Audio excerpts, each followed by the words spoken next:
시작하며 소년 쿠노는 본다는 것이 도대체 무엇을 의미하는지 자문하고 있었습니다. 모든 사람이 그의 눈은 볼 수 없다고 말했기에 그는 그 말이 무슨 뜻인지 더욱 궁금해했습니다. 그래서 아버지는 본다는 것은 단순히 색과 모양을 인식하는 능력이라고 설명해 주었습니다. 쿠논의 눈에는 히스터라는 성기사가 남긴 영웅의 흉터가 있었고 아버지는 그것이 자랑스러운 일이라고 생각했기에 쿠논은 그저 고개를 끄덕이며 아버지의 말을 따랐습니다.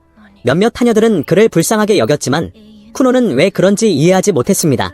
그는 주변 세상을 거의 인식하지 못했기에 자신이 앞을 보지 못한다는 이유로 그들이 왜 동정하는지 알 수 없었습니다. 어느 날 쿠노는 가정교사 제니를 만나러 가게 되었고 그는 자신이 정말 마법을 배워야 하는지 의문을 가졌습니다. 하지만 그가 태어날 때부터 수인, 물의 문장을 지니고 있었기에 배우지 않는 것은 낭비였습니다. 마법을 사용할 수 있다는 것은 분명 매우 특별한 능력이므로 그들은 쿠논이 타고난 이점을 최대한 활용하기를 원했습니다. 반면 쿠논은 그리 낙관적이지 않았습니다. 마법을 배운다고 해도 도와주는 사람이 없다면 어디에도 갈 수 없었기 때문입니다. 쿠논은 제니를 만났고 그녀는 오늘부터 자신의 가정교사가 될 것이라고 소개했습니다. 첫 수업을 시작하기 전 그녀는 쿠논에게 다오리 주문을 외워보라고 했고 그가 첫 시도 만에 마법 시전에 성공하자 깊은 인상을 받았습니다. 쿠논은 자신이 방금 어떤 마법을 썼는지 몰랐기에 제니는 그것이 수마법이라고 설명해 주었습니다. 안타깝게도 이 어린 소녀는 자신의 멋진 성과를 볼 수 없었기에 그녀는 최선을 다해 그것을 아주 상세하게 묘사해 주었습니다. 아오리 마법은 물을 생성하게 해줍니다. 이 물줄기는 수정처럼 투명하고 안구 크기만 했습니다. 이 설명을 듣자 쿠노는 무의식적으로 자신의 눈을 떠올렸고 제니는 혹시 그를 슬프게 했을까봐 황급히 사과했습니다. 하지만 사실은 그 반대였습니다. 그녀의 말은 쿠논의 마음속에 새로운 불꽃을 지폈습니다. 그는 마법을 더 잘하게 된다면 어쩌면 스스로 눈을 만들어낼 수 있을지도 모른다고 생각하게 되었습니다. 그 생각에서 비롯된 희망이 쿠논의 가슴속에 희미하게 타올랐고 그는 평생의 목표를 마법을 통해 세상을 보는 것으로 정했습니다. 삶을 비추는 새로운 프리즘 덕분에 그는 그 어느 때보다 모든 것을 탐구하는 데 흥미를 느끼게 되었습니다. 그가 먹고 있는 샌드위치조차 훨씬 흥미로워졌습니다. 이전에는 생각해보지 않았지만 지금은 그 안에 무엇이 들어있는지 호기심을 참을 수 없었습니다. 더 나은 삶에 대한 희망을 품은 쿠노는 인생의 모든 것이 의미있게 느껴졌습니다. 이제 만물이 그에게 매우 매력적으로 다가왔고 그는 주변 세상을 더 잘 이해하고 싶어 했습니다. 그는 샌드위치 속의 풀 같은 것이 무엇인지 물었습니다. 하녀는 그것이 양상추이고 톡 쏘는 맛은 머스타드이며 단맛은 자두라고 설명해 주었습니다. 하녀 또한 기분이 좋아졌습니다. 도련님이 이렇게 분명하게 흥미를 보이니 요리하는 것이 훨씬 즐거워졌기 때문입니다. 쿠노는 여러 가지 냄새가 난다고 말했고 알고 보니 하녀가 조금 과하게 준비한 것이었습니다. 요리가 정말 즐거워서 그녀는 실수로 도련님을 위해 너무 많은 음식을 만들어버린 것입니다. 그 후 쿠노는 다른 수업에 참석하여 성기사 히스터에 대한 이야기를 듣고 싶어 했습니다.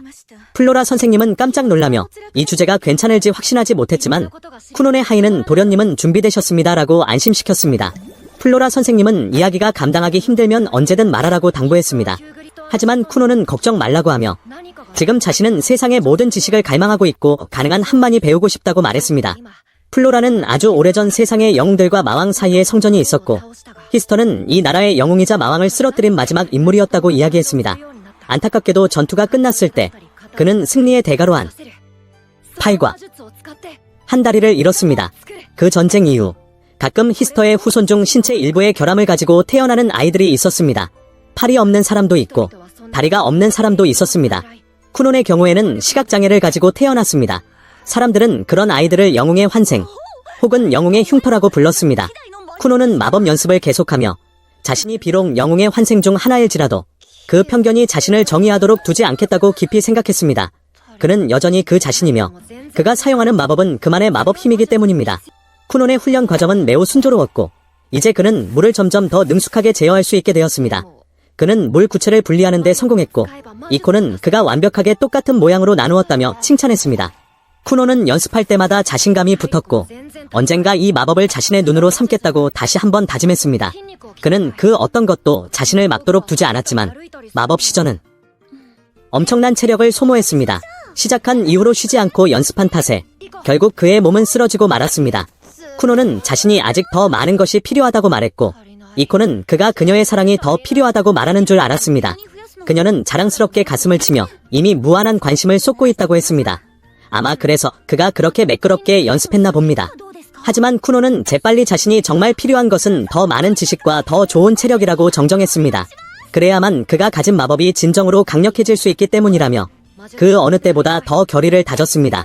이코는 그가 아직 7살일 뿐이니 나중에는 더 강해질 것이라고 상기시켜 주었습니다. 하지만 쿠노는 시간을 낭비할 수 없었습니다. 기초 마법을 조금 썼다고 기절하다니 도저히 받아들일 수 없었기에 그는 반드시 개선해야 했습니다. 이코는 에너지를 보충하기 위해 식사량을 늘릴 것을 제안했습니다. 너무 급하게 하면 문제가 생길 수 있으니 단계적으로 진행하기로 했습니다. 쿠노는 근육도 단련하고 싶었기에 즉시 동의했습니다. 안타깝게도 그는 달리기나 걷기에는 소질이 없어서 이코는 검술 훈련을 제안했습니다. 어린 도련님은 즉시 큰 관심을 보였고 이코는 서둘러 그를 가르칠 최고의 검사를 찾아 나섰습니다. 그녀가 떠나기 전 쿠노는 그녀가 많은 도움을 주었다며 감사를 표했고 그녀 또한 그 말을 기쁘게 받아들였습니다. 얼마 후 쿠노는 우로라는 교관과 함께 검술 훈련을 시작했습니다. 우로는 팔과 어깨의 근육에 집중하라고 주의를 주고 있었습니다. 그는 매우 상세하게 가르쳤고 쿠논에게 팔꿈치에서 손목 순서로 검을 휘두르라고 지도했습니다. 그 후 제니가 다음 수업을 위해 도착하자 쿠논은 재빨리 우로 선생님께 감사를 표했습니다. 제니는 그가 검술을 배우고 있다는 것에 놀랐고 그는 마법 사용 능력을 향상하기 위해 배우는 것이라고 설명했습니다. 그는 지식과 체력이 더 필요했고 따라서 튼튼한 신체를 단련하는 것이 큰 이득이 될 것이었습니다. 제니는 처음 만난 지 며칠 만에 너무나 많이 변한 쿠논을 보며 믿을 수 없어 멍하니 있었습니다. 그녀는 시작하기 전에 잠시 쉬라고 했지만 그는 당장 수업을 하고 싶어 했습니다. 제니는 지난 수업의 아오리 마법을 복습하기로 하고 기억나는 것이 있다면 시작해보라고 했습니다. 혹시 시전 방법을 잊었더라도 괜찮다고 덧붙이는 것도 잊지 않았습니다. 그러나 그녀는 쿠논이 보여준 비약적인 발전, 즉 월반급 실력에 경악했습니다. 그는 동시에 여러 개의 구체를 소환할 수 있었고 가정교사는 할 말을 잃고 멍해졌습니다. 그녀는 이 마법의 아주 작은 부분만 가르쳤을 뿐인데 쿠논이 스스로 그 정도까지 통달했다는 것은 믿기 힘들었습니다. 이 발전 속도는 무서울 정도였지만 가장 놀라운 점은 쿠논이 자신이 얼마나 비범한지조차 깨닫지 못하고 있다는 것이었습니다. 다른 곳에서는 미리카 공주가 마차가 준비되었다는 소식을 들었지만 그녀는 가지 않았으면 좋겠다고 생각했습니다. 하이는 약혼자를 만나러 가는 것이 그렇게 싫으냐고 물었지만 공주는 아마 쿠논도 자신과 같은 기분일 것이라고 느꼈습니다. 만날 때마다 그는 어쩐지 우울해 보였기 때문입니다. 안타깝게도 국왕이 직접 결정한 일이라 미리카에게는 다른 선택권이 없었습니다. 약혼자를 만나러 가는 길에 미리카는 쿠논이 영웅의 흉터를 가지고 태어나 왕국에서 매우 중요한 인물이 되었음을 상기했습니다. 그래서 이 정략 결혼은 왕족으로서 그녀의 의무였습니다. 불행히도 미리카는 쿠논과 함께 했을 때의 좋은 추억이 별로 없었습니다. 그는 언제나 슬퍼 보였기 때문입니다. 그녀가 무엇을 하고 놀고 싶냐고 물어도 그는 항상 아무것도 하고 싶지 않다고 대답했습니다. 혼자서는 아무것도 할 수 없고 어디에도 갈 수 없었기에 그는 아무것도 하고 싶지 않았던 것입니다. 미리카는 그 말을 반복해서 듣는 것을 견딜 수 없었고 남은 평생 그 우울한 얼굴을 보고 싶지 않았습니다. 하지만 도착했을 때 미리카는 훨씬 밝아진 쿠논이 나와서 맞이하자 크게 놀랐습니다. 그녀는 해가 서쪽에서 떴나 싶어 의아해했습니다. 그는 자신이 마법과 사랑에 빠졌기 때문이라고 설명했습니다. 그는 망설임 없이 즉시 자신이 할 수 있는 것을 보여주었고 그녀는 그가 만들어낸 수많은 아름다운 물 구체를 보고 멍해졌습니다. 쿠노는 물줄기를 화려한 무지개로 바꾸고는 잠시 시간을 내어 미리카에게 사과했습니다. 그는 예전에 그녀가 자신과 같은 사람과 대화할 때 얼마나 난처했었는지 알기에 그녀가 자신 곁에서 항상 조심스러워해야 했던 것에 대해 진심으로 미안해했습니다. 쿠노는 자신의 발전 과정을 담은 이야기를 듣고 싶은지 물었고 미리카는 여전히 믿을 수 없어 멍한 상태였습니다. 쿠노는 이제 완전히 다른 사람이 되어 있었고 그가 그렇게 행복한 미소를 지을 수 있다는 것조차 몰랐습니다. 그녀는 초대를 받아들였고 그들은 하루 종일 함께 보냈습니다. 돌아오는 길에 미리카는 오늘 얼마나 즐거웠는지 되새겼습니다. 한편 쿠노는 예전에는 약혼녀에게 그렇게 먼저 손을 내민 적이 없었다고 생각했습니다. 이코는 이제 도련님이 신사가 되었기 때문이라고 지적했고 그는 나중에 더 알아보기로 했습니다. 쿠노는 플로라 선생님에게 미리카 공주와 함께 있을 때의 예절을 가르쳐달라고 부탁했습니다. 그녀와 함께하는 시간이 무척 좋았고 약혼녀에게 어울리는 신사가 되고 싶었기 때문입니다. 그날 밤 제니는 쿠논이 동시에 7개의 아름다운 물 구체를 만들어낸 광경을 잊을 수 없었습니다. 심지어 그녀조차 할 수 없는 일이었습니다. 그 소녀는 초급 마법을 완전히 마스터했고 그녀가 따라잡을 수 없을 만큼 빠르게 발전했습니다. 그녀는 더 이상 가르칠 것이 없어 중급 마법으로 넘어가야겠다고 결심했습니다. 하지만 혹시 쿠논에게 보이지 않는 압박감을 너무 많이 주는 것은 아닐까 걱정하며 스스로를 진정시켰습니다. 이 일은 원래 아이에게 기초 마법을 가르치는 가벼운 임무였고 보수도 넉넉했습니다. 하지만 이제 상황은 완전히 달라졌습니다. 쿠노는 현기증 날 정도의 속도로 발전하고 있었고 멈출 기미가 보이지 않았습니다. 문제는 마법이 편리하지만 동시에 매우 위험하다는 것입니다. 그래서 그녀는 7살인 쿠논이 더 복잡한 마법을 배우기엔 아직 너무 이르다고 생각했습니다. 하지만 포기할 때도 아니었기에 그녀는 최고의 교수법을 찾기로 결심했습니다. 게다가 청구서가 쌓여 있어 그만둘 수도 없었습니다. 다음 날, 제니는 쿠논에게 오늘은 다른 학습 방법을 시도하겠다고 말했습니다. 그는 준비되었다며 그녀의 요구를 전혀 거절하지 않았고 심지어 선생님의 그 아름다운 목소리만으로도 자신을 설득하기에 충분하다고 대담하게 선언했습니다. 플로라가 가르쳐준 덕분에 쿠논의 매력은 급상승하여 제니는 그가 이렇게까지 변할 수 있다는 것을 믿을 수 없었습니다. 제니는 쿠논이 사용하고 있는 아오리 마법이 실제로는 물을 생성하는 것일 뿐이라고 설명하기 시작했습니다. 하지만 이 마법을 구성하는 다른 종류의 마법들로 분해해보면 문제의 본질을 더 잘 이해할 수 있을 것이라고 했습니다. 아오리 마법은 물 생성, 물을 공중에 띄우는 제어, 그리고 구체 형태를 유지하는 것으로 나눌 수 있습니다. 더 깊이 분석하면 온도, 점도, 성분, 색상, 모양, 향기, 맛 등 제어할 수 있는 요소가 훨씬 많습니다. 제니는 시범으로 2개의 물 구체를 만들어 쿠논에게 만져보게 했습니다. 그는 즉시 하나는 차갑고 다른 하나는 따뜻하다는 것을 알아차렸습니다. 그녀는 마법의 변형이 다른 특성을 만들어낸다고 계속 설명했습니다. 하지만 쿠논은 그녀의 말을 완전히 이해하지 못했습니다. 그녀는 특성이란 각 마법사와 그들의 재능을 형성하고 구별하는 것이라고 더 자세히 설명했습니다. 그리고 마법 형성 과정에서 서로 다른 변형을 줌으로써 각 마법사는 자신만의 고유한 마법을 창조할 수 있다고 했습니다. 쿠논은 이제 마법을 시전할 때 세부 사항을 조정하여 자신의 특성을 불어넣을 수 있다는 것을 깨달았습니다. 쿠논은 다시 아오리를 사용했지만 이번에는 뭔가 다르게 시도했습니다. 그 후 그는 이코에게 물을 마셔보라고 권했고 그녀는 물에서 자두 맛이 나는 것을 발견하고 경악했습니다. 이코는 매우 감동했지만 제니는 몹시 당황했습니다.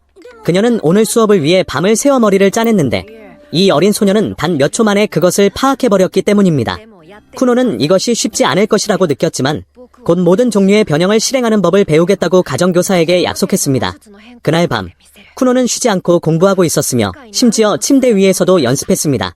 이제 그는 모든 사물의 모양과 향기를 인식할 수 있었지만 볼 수 없기 때문에 색깔은 구별할 수 없었습니다.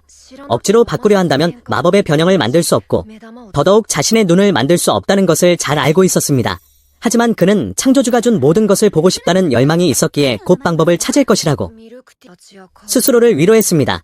잠시 후 이코가 쿠논에게 차 끓일 물을 부탁했고 그는 여느 때처럼 아오리로 다른 물 구체를 만들어 그녀에게 보냈습니다. 하지만 물이 이동하는 순간 그는 놀라서 숨을 들이켰습니다. 이코가 무슨 일이냐고 걱정스럽게 물었고 쿠논은 방금 무언가를 본 것 같다고 했습니다. 하녀는 그가 볼 수 있다는 것을 믿을 수 없어 농담하면 벌받을 거라고 엄하게 경고했습니다. 쿠논도 확신할 수 없었습니다. 이치상으로는 정말로 아무것도 보이지 않았기 때문입니다. 이코가 더 이상 놀리지 말라고 하자 쿠논은 이 눈으로는 정말 아무것도 보이지 않는다고 분명히 설명했습니다. 하지만 마법을 통해 색을 느낀 것 같다고 마치 눈이 아니라 감각으로 사물의 형태를 인식하듯 말입니다. 어쨌든 그는 말로 완전히 설명할 수 없었습니다. 쿠논은 사과를 집어들고 이것이 빨간색이 맞느냐고 물었습니다. 하지만 그 사과는 사실 초록색이었고 그는 다른 사과를 집어들었는데 이번에는 맞췄습니다. 이코는 이제 쿠논이 색을 감지할 수 있다는 것을 깨닫고 크게 놀랐습니다. 다만 색의 이름이 아직 그의 감각과 일치하지 않았을 뿐입니다. 그가 한 번도 색을 본 적이 없으니 당연한 일이었습니다. 그러니 그는 자신이 느끼는 것과 단어를 연결하는 법만 배우면 되었습니다. 이코는 이 새로운 능력을 시험해보기로 하고 사과가 몇 개인지 세어보라고 했습니다. 그는 빨간 사과 3개와 초록 사과 2개라고 세었고 그녀는 다시 한번 멍해졌습니다. 과연 그는 마치 기적처럼 마법으로 모든 것을 볼 수 있었습니다. 이후 쿠논의 아버지 아손 또한 아들이 색을 볼 수 있다는 소식에 크게 놀랐습니다. 이코는 범위는 좁지만 도련님이 이제 색을 인식할 수 있다고 설명했습니다. 물체가 가까울수록 감각이 더 명확해지며 만지면 정확히 무슨 색인지 말할 수 있었습니다. 그는 심지어 이 이론을 독서에도 적용하여 잉크를 따라가며 색과 이미지를 인식했습니다. 아직 글자를 읽는 법은 배우지 않았지만 그림책과 백과사전을 꽤 많이 읽었습니다. 아손은 쿠논의 성장에 깊은 인상을 받아 즉시 이코에게 본체로 거처를 옮기라고 제안했습니다. 그녀의 업무는 원래 지속적인 보살핌이 필요한 쿠논을 돌보는 것이었지만 이제 그는 훨씬 더 자립적으로 보였기 때문입니다. 이코는 거절하며 쿠논이 지금 매우 많이 변화하려 노력 중이라고 지적했습니다. 그에게는 매일이 새로운 레이스이며 갑작스러운 환경 변화는 무심코 그를 방해할 수 있습니다. 그녀는 그런 일을 원치 않았기에 계속 그 곁에 있기로 했습니다. 아소는 그녀에게 너무 많은 짐을 지워 미안하다고 했지만 그녀는 일에 대한 애정을 표하며 넉넉한 급여에도 매우 만족해했습니다. 아소는 더할 나위 없이 기뻐하며 이코의 낙관주의가 쿠논에게 매우 긍정적인 영향을 미치고 있다고 평했습니다. 이코는 주인의 칭찬에 감사했지만 말로만 칭찬받기보다는 월급을 올려주면 더 좋겠다고 생각했습니다. 그 후 이코는 쿠논이 실험을 계속하고 싶어해서 놀랐습니다. 제니가 곧 올 예정이라 그녀를 조금 놀라게 해주고 싶었기 때문입니다. 그는 아오리를 사용했지만 이번에는 물을 빨간색으로 물들였고 더 큰 구체를 만들면 색이 더 선명하게 느껴진다고 말했습니다. 바로 그때 쿠논의 어머니가 아들이 마법으로 색을 볼 수 있다는 소식을 듣고 나타났습니다. 어린 소녀는 진정한 신사의 태도로 어머니에게 찬사를 보냈습니다. 그러나 무심코 집중력이 흐트러져 마법이 풀렸고 짙은 붉은 물이 자신과 이코를 덮쳤습니다. 쿠논은 다시 어머니를 불렀지만 이때 그의 모습은 피투성이가 된 것처럼 보여 어머니는 공포에 질려 비명을 질렀습니다. 그는 어머니가 왜 저렇게 반응하는지 이해하지 못해 멍하니 있었고 이코가 빨간색은 사람의 피 색깔이기도 하다고 설명해 주어야 했습니다. 아소는 화가 머리끝까지 나서 쿠논에게 근신 처분을 내렸고 이코의 보너스도 삭감되었습니다. 현장은 순식간에 아수라장이 되었습니다. 이때 제니도 근처에 있었습니다. 그리고 그녀는 쿠논이 계속해서 발전하며 점점 더 무서운 존재가 되어가는 것을 목격하고 멍해졌습니다. 그녀는 그가 도대체 어디까지 갈 수 있을지 자문했고 어쩌면 그가 이 세상에서 가장 고귀한 칭호를 얻을 수 있을지도 모른다고 생각했습니다. 어쨌든 그녀는 언젠가 그가 청천의 마법사가 될 것이라고 확신했습니다. 아소는 이제 그의 교육에 대해 생각할 때가 되었다고 판단하여 학교들을 검토하기 시작했습니다. 그 후 아소는 그를 귀족 자제들을 위한 학교에 보낼 것을 고려 중이라고 밝혔습니다. 하지만 형 에코는 동생이 저택 밖으로 나간 적이 없어서 걱정했습니다. 아소는 쿠논이 바깥 세상의 낯선 사람들을 두려워할 것이라 확신했기에 에코가 동생과 함께 가길 원했습니다. 에코는 예전에 쿠논이 밖에서 노는 것을 무서워했기 때문에 여전히 매우 불안해했습니다. 그래서 그는 동생을 안심시키며 모든 것이 괜찮을 것이고 손을 꼭 잡아주겠다고 약속했습니다. 하지만 쿠논은 미끄러져 넘어졌습니다. 에코는 동생의 손을 놓쳤고 그 이후로 동생을 실망하게 했다는 자책감에 자신을 용서할 수 없었습니다. 하지만 그는 속죄하고 싶었기에 아버지에게 무슨 일이 있어도 쿠논을 지키겠다고 약속했습니다. 한편 쿠논은 이코에게 자신이 점수를 연구하고 있다고 설명했습니다. 이것은 초자연적인 힘으로 처리된 용기에 물을 넣어야 하는 마법입니다. 이를 통해 사용자는 점을 치거나 잃어버린 물건을 찾을 수 있습니다. 이코는 농담삼아 그럼 잃어버린 젊음과 아름다운 청춘도 찾을 수 있냐고 물었습니다. 그리고 그것은 쿠논이 신급의 작업 멘트를 날릴 신호였습니다. 그는 이코가 아직 아주 젊고 청춘의 절정기에 있다고 부드럽게 안심시켰습니다. 그녀가 다시 미래의 남편을 찾아줄 수 있냐고 묻자 그는 남자들이 오직 그녀와 함께하기 위해 줄을 서 있을 것이라고 능청스럽게 대답했습니다. 쿠논이 플로라 선생님과 수업을 또 가졌을 때 그녀는 그가 얼마나 많이 발전했는지 감탄하지 않을 수 없었습니다. 그녀는 귀족의 모든 예절을 가르쳤고 이제 그는 자신감 있게 말할 수 있었습니다. 그녀의 유일한 걱정은 그가 약간 경박하게 보일 수 있다는 점이었습니다. 그 후 이코는 쿠논을 아버지에게 데려갔는데 밖은 살을 내는 듯 추워서 그는 아오리로 물구체 몇 개를 만들었습니다. 그 온기가 너무나 기분 좋아서 이코는 부드러운 감촉에 감탄했습니다. 쿠논은 물을 아주 부드럽고 탄력 있는 막으로 감싸서 구체가 아주 편안한 베개와 똑같다고 설명했습니다. 이것은 단지 실험일 뿐이었지만 이코는 이 재료로 만든 침대를 당장 갖고 싶다고 말했습니다. 쿠논은 아버지가 왜 자신을 보자고 했는지 궁금해하며 혹시 자신이 뭔가 잘못한 것은 아닌지 걱정했습니다. 그들이 도착했을 때 쿠논은 형 에코의 환영을 받았습니다. 형은 손을 잡고 안내해줄지 물었지만 그는 거절했습니다. 이제 주변 환경을 꽤 잘 감지할 수 있어 다른 사람의 도움이 필요 없었기 때문입니다. 에코는 예전에 동생이 항상 자신을 필요로 했던 것을 떠올리지 않을 수 없었고 쿠논도 뭔가 이상한 김새를 느꼈습니다. 형은 즉시 아무것도 아니야. 단지 동생의 마법에 엄청나게 감동했을 뿐이야 라고 대답했습니다. 쿠논이 부모님을 만났을 때 아소는 플로라에게서 쿠논이 귀족 학교에서 가르치는 모든 내용을 마쳤다는 보고를 받았고 가정교육 덕분에 매우 앞서 나갔기에 그가 실제 학교에 다니는 것에 흥미가 있는지 물어보려 했다고 말했습니다. 쿠논은 즉시 주변의 누구에게도 폐를 끼치고 싶지 않으며 학업보다 우선순위를 둔 목표가 있기에 흥미가 없다고 대답했습니다. 아소는 언제나 쿠논이 마음이 원하는 대로 해야 한다고 믿었지만 한 가지 문제가 있었습니다. 귀족 자녀는 학교에 다닐 의무가 있다는 것입니다. 그래서 그는 아들이 귀족 학교에 다니도록 주선했습니다. 하지만 그는 이제 그것이 정말로 필요하지 않다는 데 동의했고 심지어 국왕에게서 쿠논이 학교에 가지 않아도 된다는 특별 허가를 받았습니다. 그는 아들이 자유롭게 결정하도록 허락했지만 경고하는 것을 잊지 않았습니다. 그가 고려해야 할 다른 사항들이 있었습니다. 쿠노는 아버지가 자신의 용돈 쓰는 방식에 대해 말하는 줄 알았지만 그게 아니었습니다. 두 사람은 이 오해 때문에 말다툼을 시작했습니다. 쿠노는 아버지가 자신에게 화가 났다고 생각했습니다. 아마 그의 피바다 사건 때문에 여전히 화가 나 있을지도 모른다고요. 사실 아버지는 그 일을 오래전에 잊었습니다. 어쨌든 갑자기 언급되니 좀 찜찜해서 덤으로 근신 처분을 내렸습니다. 진정한 후 아소는 쿠논이 정말 신중하게 고려해야 할 것은 그의 결정이 미리카에게 어떤 영향을 미칠지라고 설명했습니다. 귀족의 의무를 다하지 않은 사람은 상류사회에서 불이익을 받게 되며 쿠논이 학교에 가지 않으면 그들이 결혼할 때 미리카가 편견에 시달릴 수 있습니다. 쿠논은 그런 일을 전혀 원치 않았기에 학교에 가기로 결심했습니다. 아소는 단지 승급 시험만 치르면 되기 때문에 쿠논에게 수년간 학교에 다니라고 요구하는 것은 아니라고 지적했습니다. 쿠논이 잘 이해하지 못하자 아버지는 이 시험들을 통과하면 정식 졸업 증명서를 받을 수 있다고 추가로 설명했습니다. 졸업 전에 통과해야 할 시험은 총 5개이며 완료 시간은 학생마다 다릅니다. 입학 며칠 만에 졸업하는 아주 빠른 아이들도 있고 더 천천히 신중하게 배우는 사람들도 있습니다. 쿠논은 듣고 보니 그리 복잡하지 않아 안도했고 모든 것을 빨리 끝낼 계획을 세웠습니다. 에코는 자신과 미리카가 다음 시험 후 졸업할 예정이니 쿠논이 그들과 함께 그 시험을 보게 될 것이라고 말했습니다. 쿠논은 떠날 준비를 하러 갔습니다. 아소는 남아서 에코에게 학교에 다른 왕족들도 있으니 그들이 쿠논과 미리카에게 접근하려 할까봐 매우 두렵다고 주의를 주었습니다.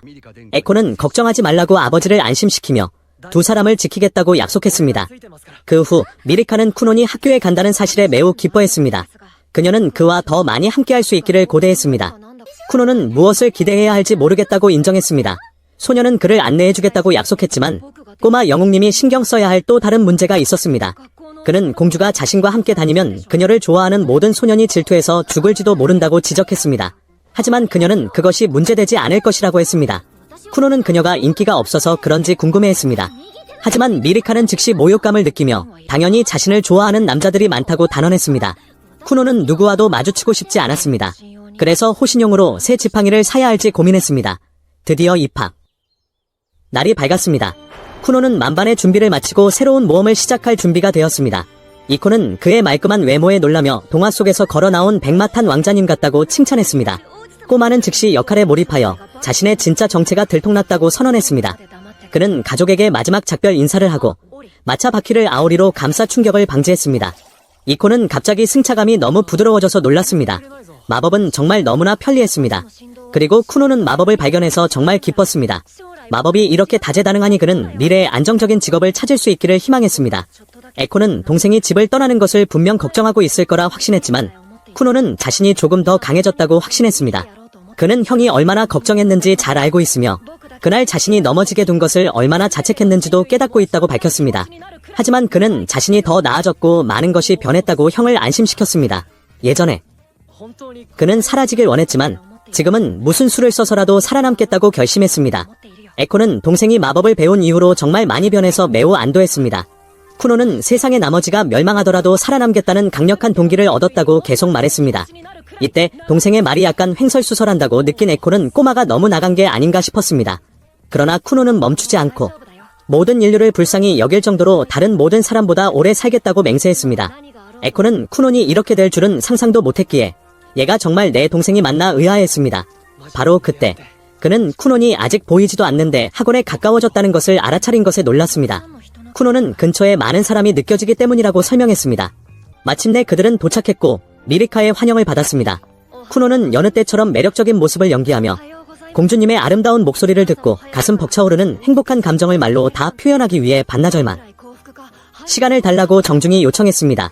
미리카는 흥분하며 대답했고 그의 넥타이가 정말 사랑스러워 보인다고 평했습니다. 쿠노는 동의했지만 넥타이가 공주님보다 더 사랑스러운지 자문했습니다. 미리카는 아니라고 답했습니다. 그는 만약 그랬다면 넥타이를 찢어버렸을 것이라며 다행이라고 했습니다. 두 사람은 한동안 주거니 받거니 했고 에코는 그저 물음표만 가득할 뿐이었습니다. 미리카는 그들을 안으로 안내하려 했지만 쿠논이 따라오지 않아 뭔가 잘못되었음을 깨달았습니다. 그는 학원 내 사람들의 목소리를 듣고 갑자기 입을 다물었습니다. 안에 사람이 너무 많았고 겹쳐지는 수많은 소리가 끝이 없을 것 같았습니다. 쿠논이 이렇게 많은 인파가 있는 공공장소에 있는 것은 처음이었습니다. 예전에 자신이었다면 도망쳤겠지만 지금의 그는 다르기에 자신 있게 들어갈 준비가 되어 있었습니다. 근처에서 카스라는 이름의 여성 교관이 이제 신입생을 맞이할 때라고 생각했습니다. 바로 영웅의 흉터를 지닌 귀족 쿠논이었습니다.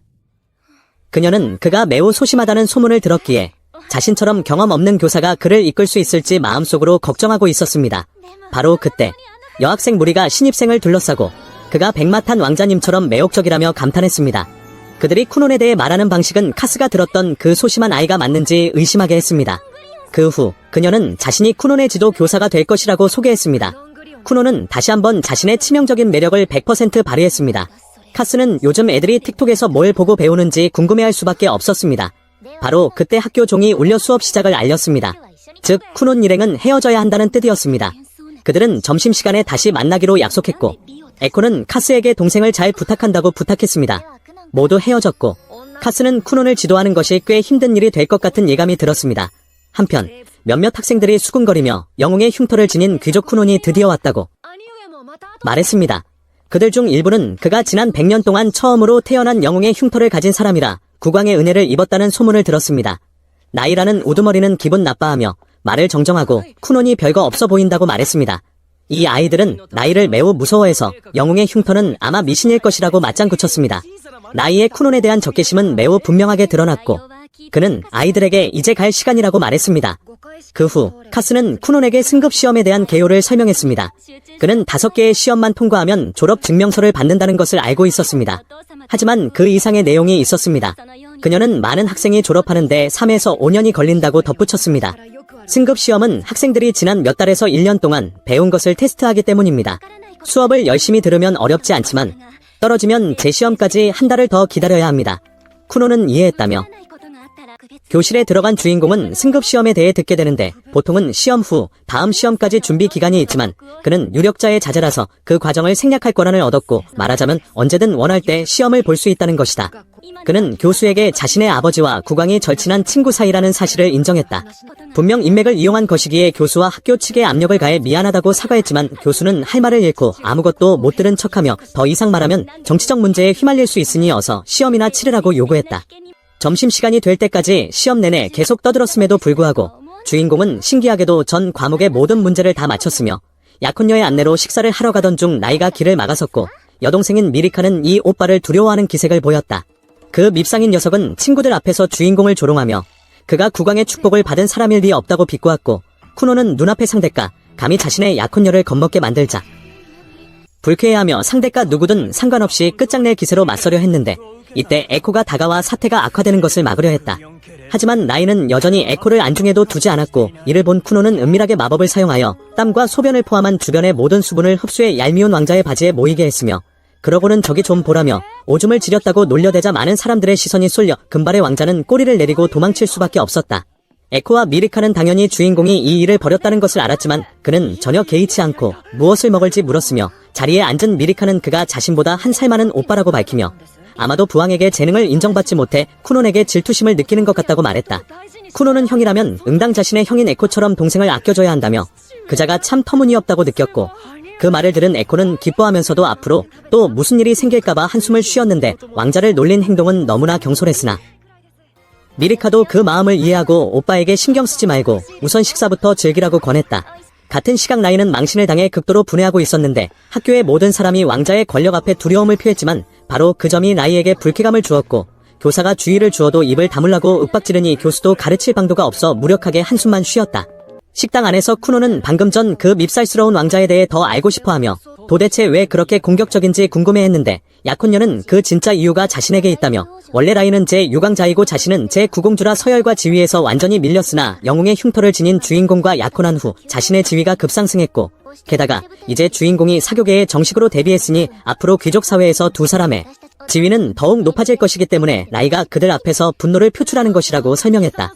왕자에게 장난을 친 후 주인공은 사과하고 싶어 했지만 형과 약혼녀가 이를 금지했고 다음날 주인공은 제니 앞에서 수속성 제어 능력을 계속 연습하며 오늘의 목표인 물의 성질 변화를 시도해 온도를 최저로 낮추어 얼음을 만드는 데 성공했으며 감각을 익히기 위해 이것저것 만져보라는 조언에 따라 말을 만져보기도 해서 에코를 어리둥절하게 만들었는데 공주는 이날도 사랑하는 사람을 맞이하러 달려나왔다. 오늘은 주인공이 학교 시험을 마치는 마지막 날이었기에 그는 여자친구의 목소리를 듣지 못하면 세상이 무너지는 것 같다는 둥 화려한 말로 작업을 걸었고 금발의 미리카는 이런 말을 아주 좋아했지만 형은 너무 오글거려서 질색했으며 마지막 시험은 교사의 지시에 따라 다른 학생들과 함께 치르게 되었는데 주인공은 신나 하다가도 카스 교수와 단둘이 있을 수 없게 되자 금세 시무룩해졌다. 며칠 동안 쿠노는 시험을 치르면서 교수에게 왜 가르치는 일을 하는지 등 사생활을 캐물었고 어찌된 영문인지 교수도 다 대답해 주었는데 이때 같은 반 친구들이 다가와 공주의 약혼자와 친해지고 싶어 하자 쿠노는 열정적으로 서서 직접 말을 걸고 소개를 했으며 집에서 신사교육을 받은 덕분에 멋진 모습을 보여주었고 형과 여자친구에게 어울리는 친구가 있다는 사실에 안도했으나 사실은 미리카가 주인공이 학교에 오는 드문 기회이니 방해하지 말라고 미리 부탁해둔 것이었다. 상황을 파악한 쿠노는 친구들 앞에서 다시 공주에게 작업을 걸었지만 말이 너무 많아 주변 사람들도 민망해하기 시작했고 시험 시간이 다가왔음에도 나이 일행은 밖에 있었는데 무리가 왕자에게 어서 들어가자고 재촉하는 사이 시험 시작 종이 울렸고 미리카가 주인공 옆에 앉으려던 찰나 그 오빠가 다가와 시비를 걸자 반 전체가 걱정스러운 눈빛을 보냈다. 많은 사람이 나이의 태도를 두고 왕실 교육을 받아도 제 유광자는 나아지지 않았다고 수군거렸는데 바로 그 말들이 나이에게 상처가 되어 그는 마음속의 고독을 감추기 위해 더욱 강한 척을 했으나 성한 사람들과 학교 사람들에게 분노하고 있던 그때 갑자기 쿠논이 손을 잡으며 자신이 공주의 약혼자라고 인사하자 손잡는 광경에 모두가 경악했다. 주인공은 지난번에 대화할 기회가 없었다며 해맑게 웃었고 라인은 너무 놀라 계속 뿌리쳤지만 주인공은 놓아주기는커녕 꽉 붙잡고 자신을 미래의 매제라고 부르며 친근하게 굴자 왕자의 머릿속에 있던 분노가 사라지고 얼떨결에 분위기에 휩쓸리게 되었는데 쿠노는 앞이 보이지 않지만 감각이 매우 정확하여 손을 잡은 후 상대가 매우 남성적이고 얼굴도 잘생겼을 것이라 평가하며 볼 수 있었다면 빤히 쳐다봤을 것이라고 칭찬하자 난생 처음 다른 남자에게 잘생겼다는 말을 들은 나이도 기분이 좋아졌고 여동생에게 이 녀석 좀 떼어내달라고 부탁하는 오빠의 수줍은 표정을 처음 본 미리카가 웃음을 터뜨리자 반 친구들도 따라 웃어 왕자는 부끄러워하며 결국 쿠논에게 손을 놓아달라고 항복했으니 아마 내일이면 정교의 소문이 파다하게 퍼질 듯했다. 에코는 처음에 둘이 싸울까봐 걱정했지만 친해진 모습을 보고 안심했고 오후에 시험 결과가 나오자 카스 교수는 꼭 그림을 그려주며 전원 졸업시험 통과를 축하해주어 연인은 기쁘게 축하했으며 쿠노는 모두에게 멋진 시간을 선물해줘서 고맙다고 인사를 전했고 비록 괴짜라는 평가는 받았지만 친구들의 호감을 샀으며 심지어 나이조차 웃으며 그를 다시 보게 되었다. 며칠 후 제니는 주인공에게 마법 훈련을 계속시켰는데 주인공의 수속성 제어 능력은 이미 완벽한 수준이라 물 구체를 나누거나 색을 바꾸고 질감을 변화시키는 등 어떤 요구도 훌륭하게 해냈으며 심지어 진짜 같은 새를 만들어내기까지 하자 가정교사인 제니는 큰 충격을 받고 그 자리에 주저앉아 더 이상 가르칠 게 없다는 사실을 깨닫고는 차를 마시며 이 이야기를 꺼냈다. 쿠노는 그녀가 졸업 파티에 오고 싶어하는 줄 알고 초대했지만 제니는 자신이 숨겨왔던 진실에 관한 이야기라며 주인공이 학교를 졸업한 지금이 말하기 좋은 기회라고 했고 하녀도 자리를 옮겨 함께 듣게 되었는데 처음에 주인공은 제니가 밤하늘의 여신이라 신들의 세계로 돌아가야 하냐고 농담을 던졌지만 제니는 씁쓸하게 웃으며 더 이상 가르칠 것이 없다고 털어놓았다. 사실 그녀는 오래전부터 가르칠 새로운 것이 바닥난 상태였는데 그 이유는 쿠논이 너무나 뛰어나 지식을 빠르게 흡수했기 때문으로 그녀는 몇 가지 새로운 마법만 더 배우면 머지않아 쿠논이 모든 면에서 자신을 뛰어넘을 것이라 생각했으나 주인공은 이를 받아들이지 않고 그녀가 자신을 속이기 위해 고안해낸 마술 같은 속임수들을 좋아한다고 말했는데 사실 그것은 제니가 절박한 심정으로 짜낸 지식이었음에도 이 엉뚱한 제자는 그 속임수들이 마법의 범위를 넓혀주었고 자신에게 자신감을 심어주어 삶의 목적을 갖게 해주었다고 칭찬했다. 주인공이 사소한 속임수들이 마법에 매우 유용했다고 칭찬하자 그녀는 이게 칭찬인지 욕인지 헷갈려 웃을 수밖에 없었고 유용하다면서 속임수라 부르는 것에 할 말을 잃었지만 실제로 제니는 그에게 가르칠 새로운 것을 찾기 위해 머리를 짜내며 수없이 시도한 끝에 수업에 적용했던 것인데 쿠노는 그녀가 그만두려는 이유가 급여 문제라고 생각해 아버지에게 월급과 보너스를 올려달라고 하겠다고 했다.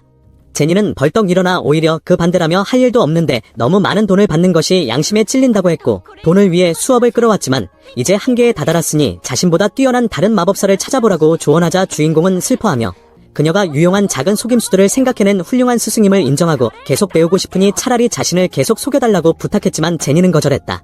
안타깝게도 주인공이 더 뛰어나다는 사실은 변함이 없어 제니는 작별을 고했고 밖으로 나온 그녀는 쿠논이 진정한 천재이며 창천의 마법사가 될 자질이 충분하다고 생각하며 자신도 제자에게 지지 않기 위해 계속 배우겠다는 동기를 얻었다. 다음 날 이코는 플로라 부인도 사임했다는 슬픈 소식을 전했는데 쿠논이 귀족 학교 프로그램을 마쳐서 더 이상 예절 교육이 필요 없기 때문이었고 이코는 이참에 18세에서 25세 사이에 잘생기고 급여 높은 남자 하인을 채용해달라고 부탁하자 쿠노는 자신을 버리고 결혼하러 갈 거냐고 물었는데 이코는 슬픈 척하며 그래도 결혼은 해야 하고 도련님도 이제 혼자서 잘 지낼 수 있지 않냐고 대답하니 그 말을 들은 동생 같은 주인은 그녀가 떠나지 못하도록 잘생긴 남자를 찾는 계획을 즉시 취소해버렸다. 그날 저녁 쿠논의 새로운 스승을 찾는 문제로 온 가족이 골머리를 앓았는데 형은 명성 높은 궁정 대마법사 레오를 추천했고 어머니도 들어본 적이 있었으나 아버지는 그를 초빙하는 것을 엄격히 금지했고 쿠논이 아버지와 폐하가 친한이 다 되는 것 아니냐고 묻자 아버지는 이코가 그런 말을 가르쳤음을 바로 알아채고는 궁정 마법사는 폐하의 직접적인 명령만 받으며 성 밖으로 나오는 일이 거의 없어 초빙하기가 하늘의 별 따기라고 설명했다. 쿠논이 몇 가지 아이디어를 냈지만 모두 거절당하자 이를 본 어머니가 남편에게 아들을 와달라고 간곡히 부탁했고 그 얼굴을 본 남편은 결국 동의할 수밖에 없었으며 다음날 쿠논이 궁정 마법사에게 배우고 싶어 한다는 소식이 보고되었고 미리카의 언니도 주인공을 높이 평가하여 거들어준 덕분에 대마법사는 주인공이 영웅의 흉터를 지닌 인물이라는 사실을 알게 되자 크게 경악했다. 교실에 들어간 주인공은 승급 시험에 대해 듣게 되는데 보통은 시험 후 다음 시험까지 준비 기간이 있지만 그는 유력자의 자제라서 그 과정을 생략할 권한을 얻었고 말하자면 언제든 원할 때 시험을 볼 수 있다는 것이다. 그는 교수에게 자신의 아버지와 국왕이 절친한 친구 사이라는 사실을 인정했다. 분명 인맥을 이용한 것이기에 교수와 학교 측에 압력을 가해 미안하다고 사과했지만 교수는 할 말을 잃고 아무것도 못 들은 척하며 더 이상 말하면 정치적 문제에 휘말릴 수 있으니 어서 시험이나 치르라고 요구했다.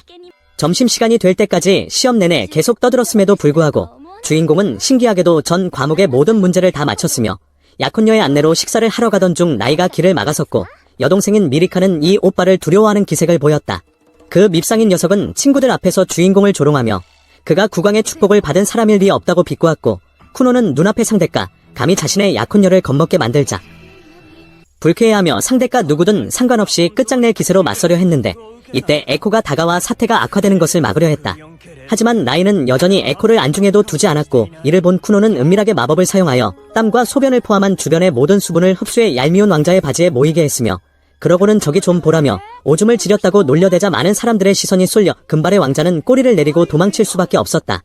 에코와 미리카는 당연히 주인공이 이 일을 벌였다는 것을 알았지만 그는 전혀 개의치 않고 무엇을 먹을지 물었으며 자리에 앉은 미리카는 그가 자신보다 한 살 많은 오빠라고 밝히며 아마도 부왕에게 재능을 인정받지 못해 쿠논에게 질투심을 느끼는 것 같다고 말했다. 쿠논은 형이라면 응당 자신의 형인 에코처럼 동생을 아껴줘야 한다며 그자가 참 터무니없다고 느꼈고 그 말을 들은 에코는 기뻐하면서도 앞으로 또 무슨 일이 생길까봐 한숨을 쉬었는데 왕자를 놀린 행동은 너무나 경솔했으나 미리카도 그 마음을 이해하고 오빠에게 신경 쓰지 말고 우선 식사부터 즐기라고 권했다.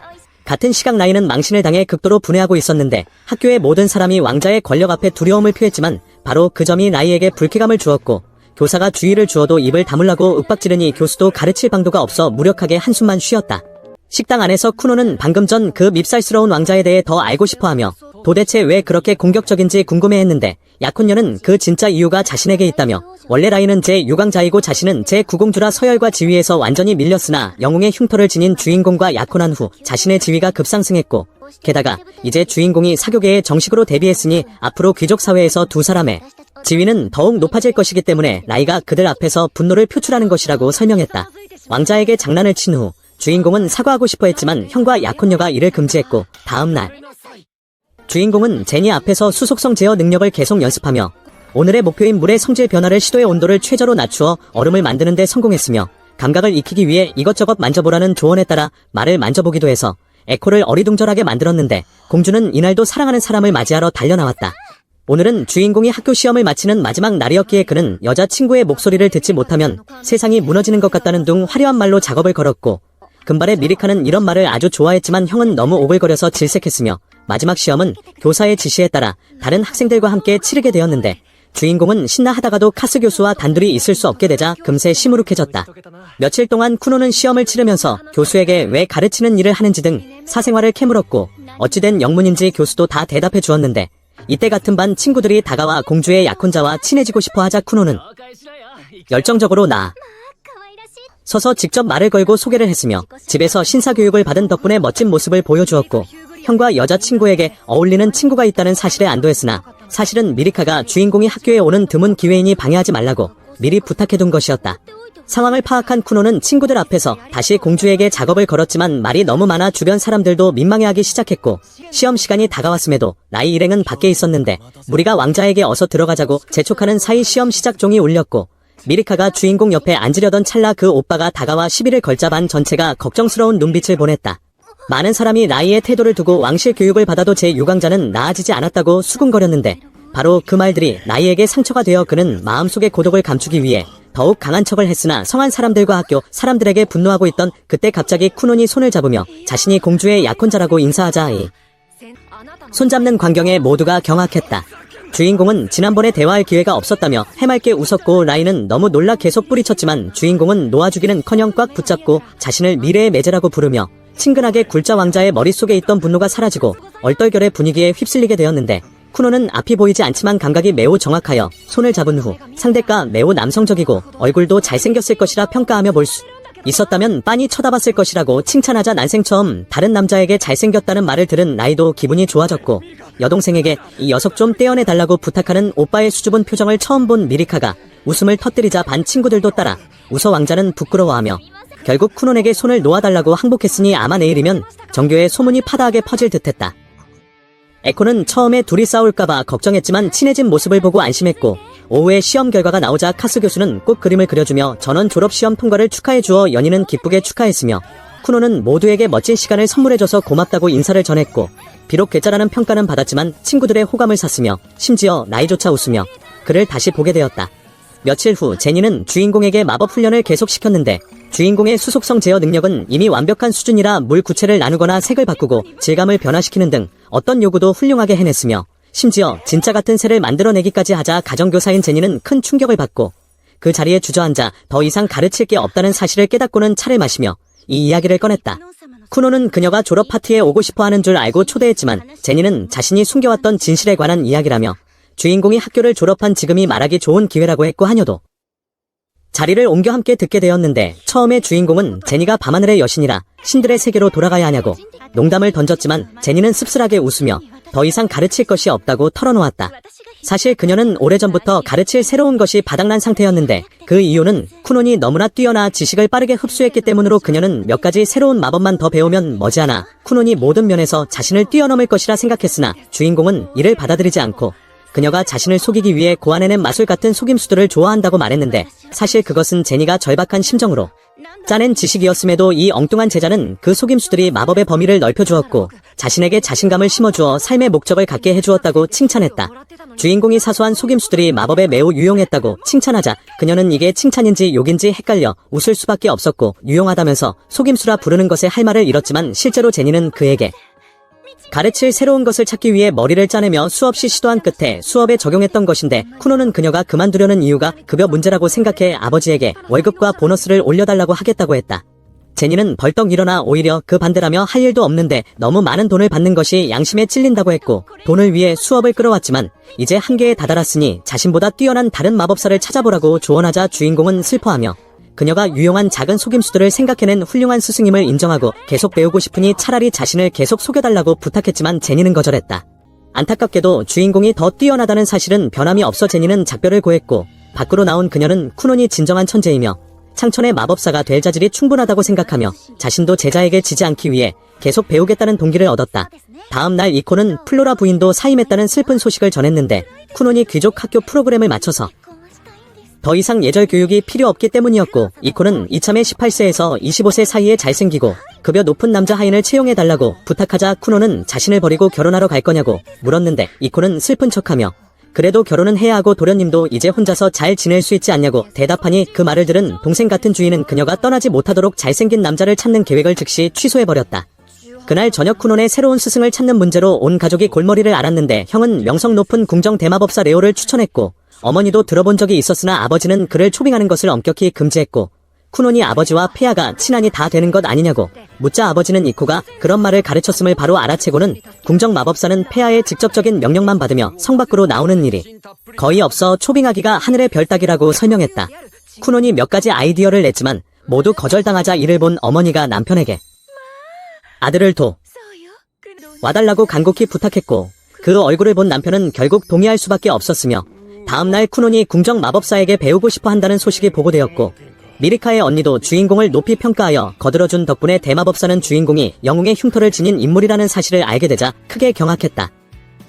며칠 후 쿠논과 아버지는 황궁으로 호출되어 대화를 나누게 되는데 주인공은 다시 한번 궁정 마법사와 단독으로 만날 약속이 잡혀 매우 들떠 있었고 아버지는 일이 잘 풀리면 마법 교관을 고용할 수도 있을 거라 말한다.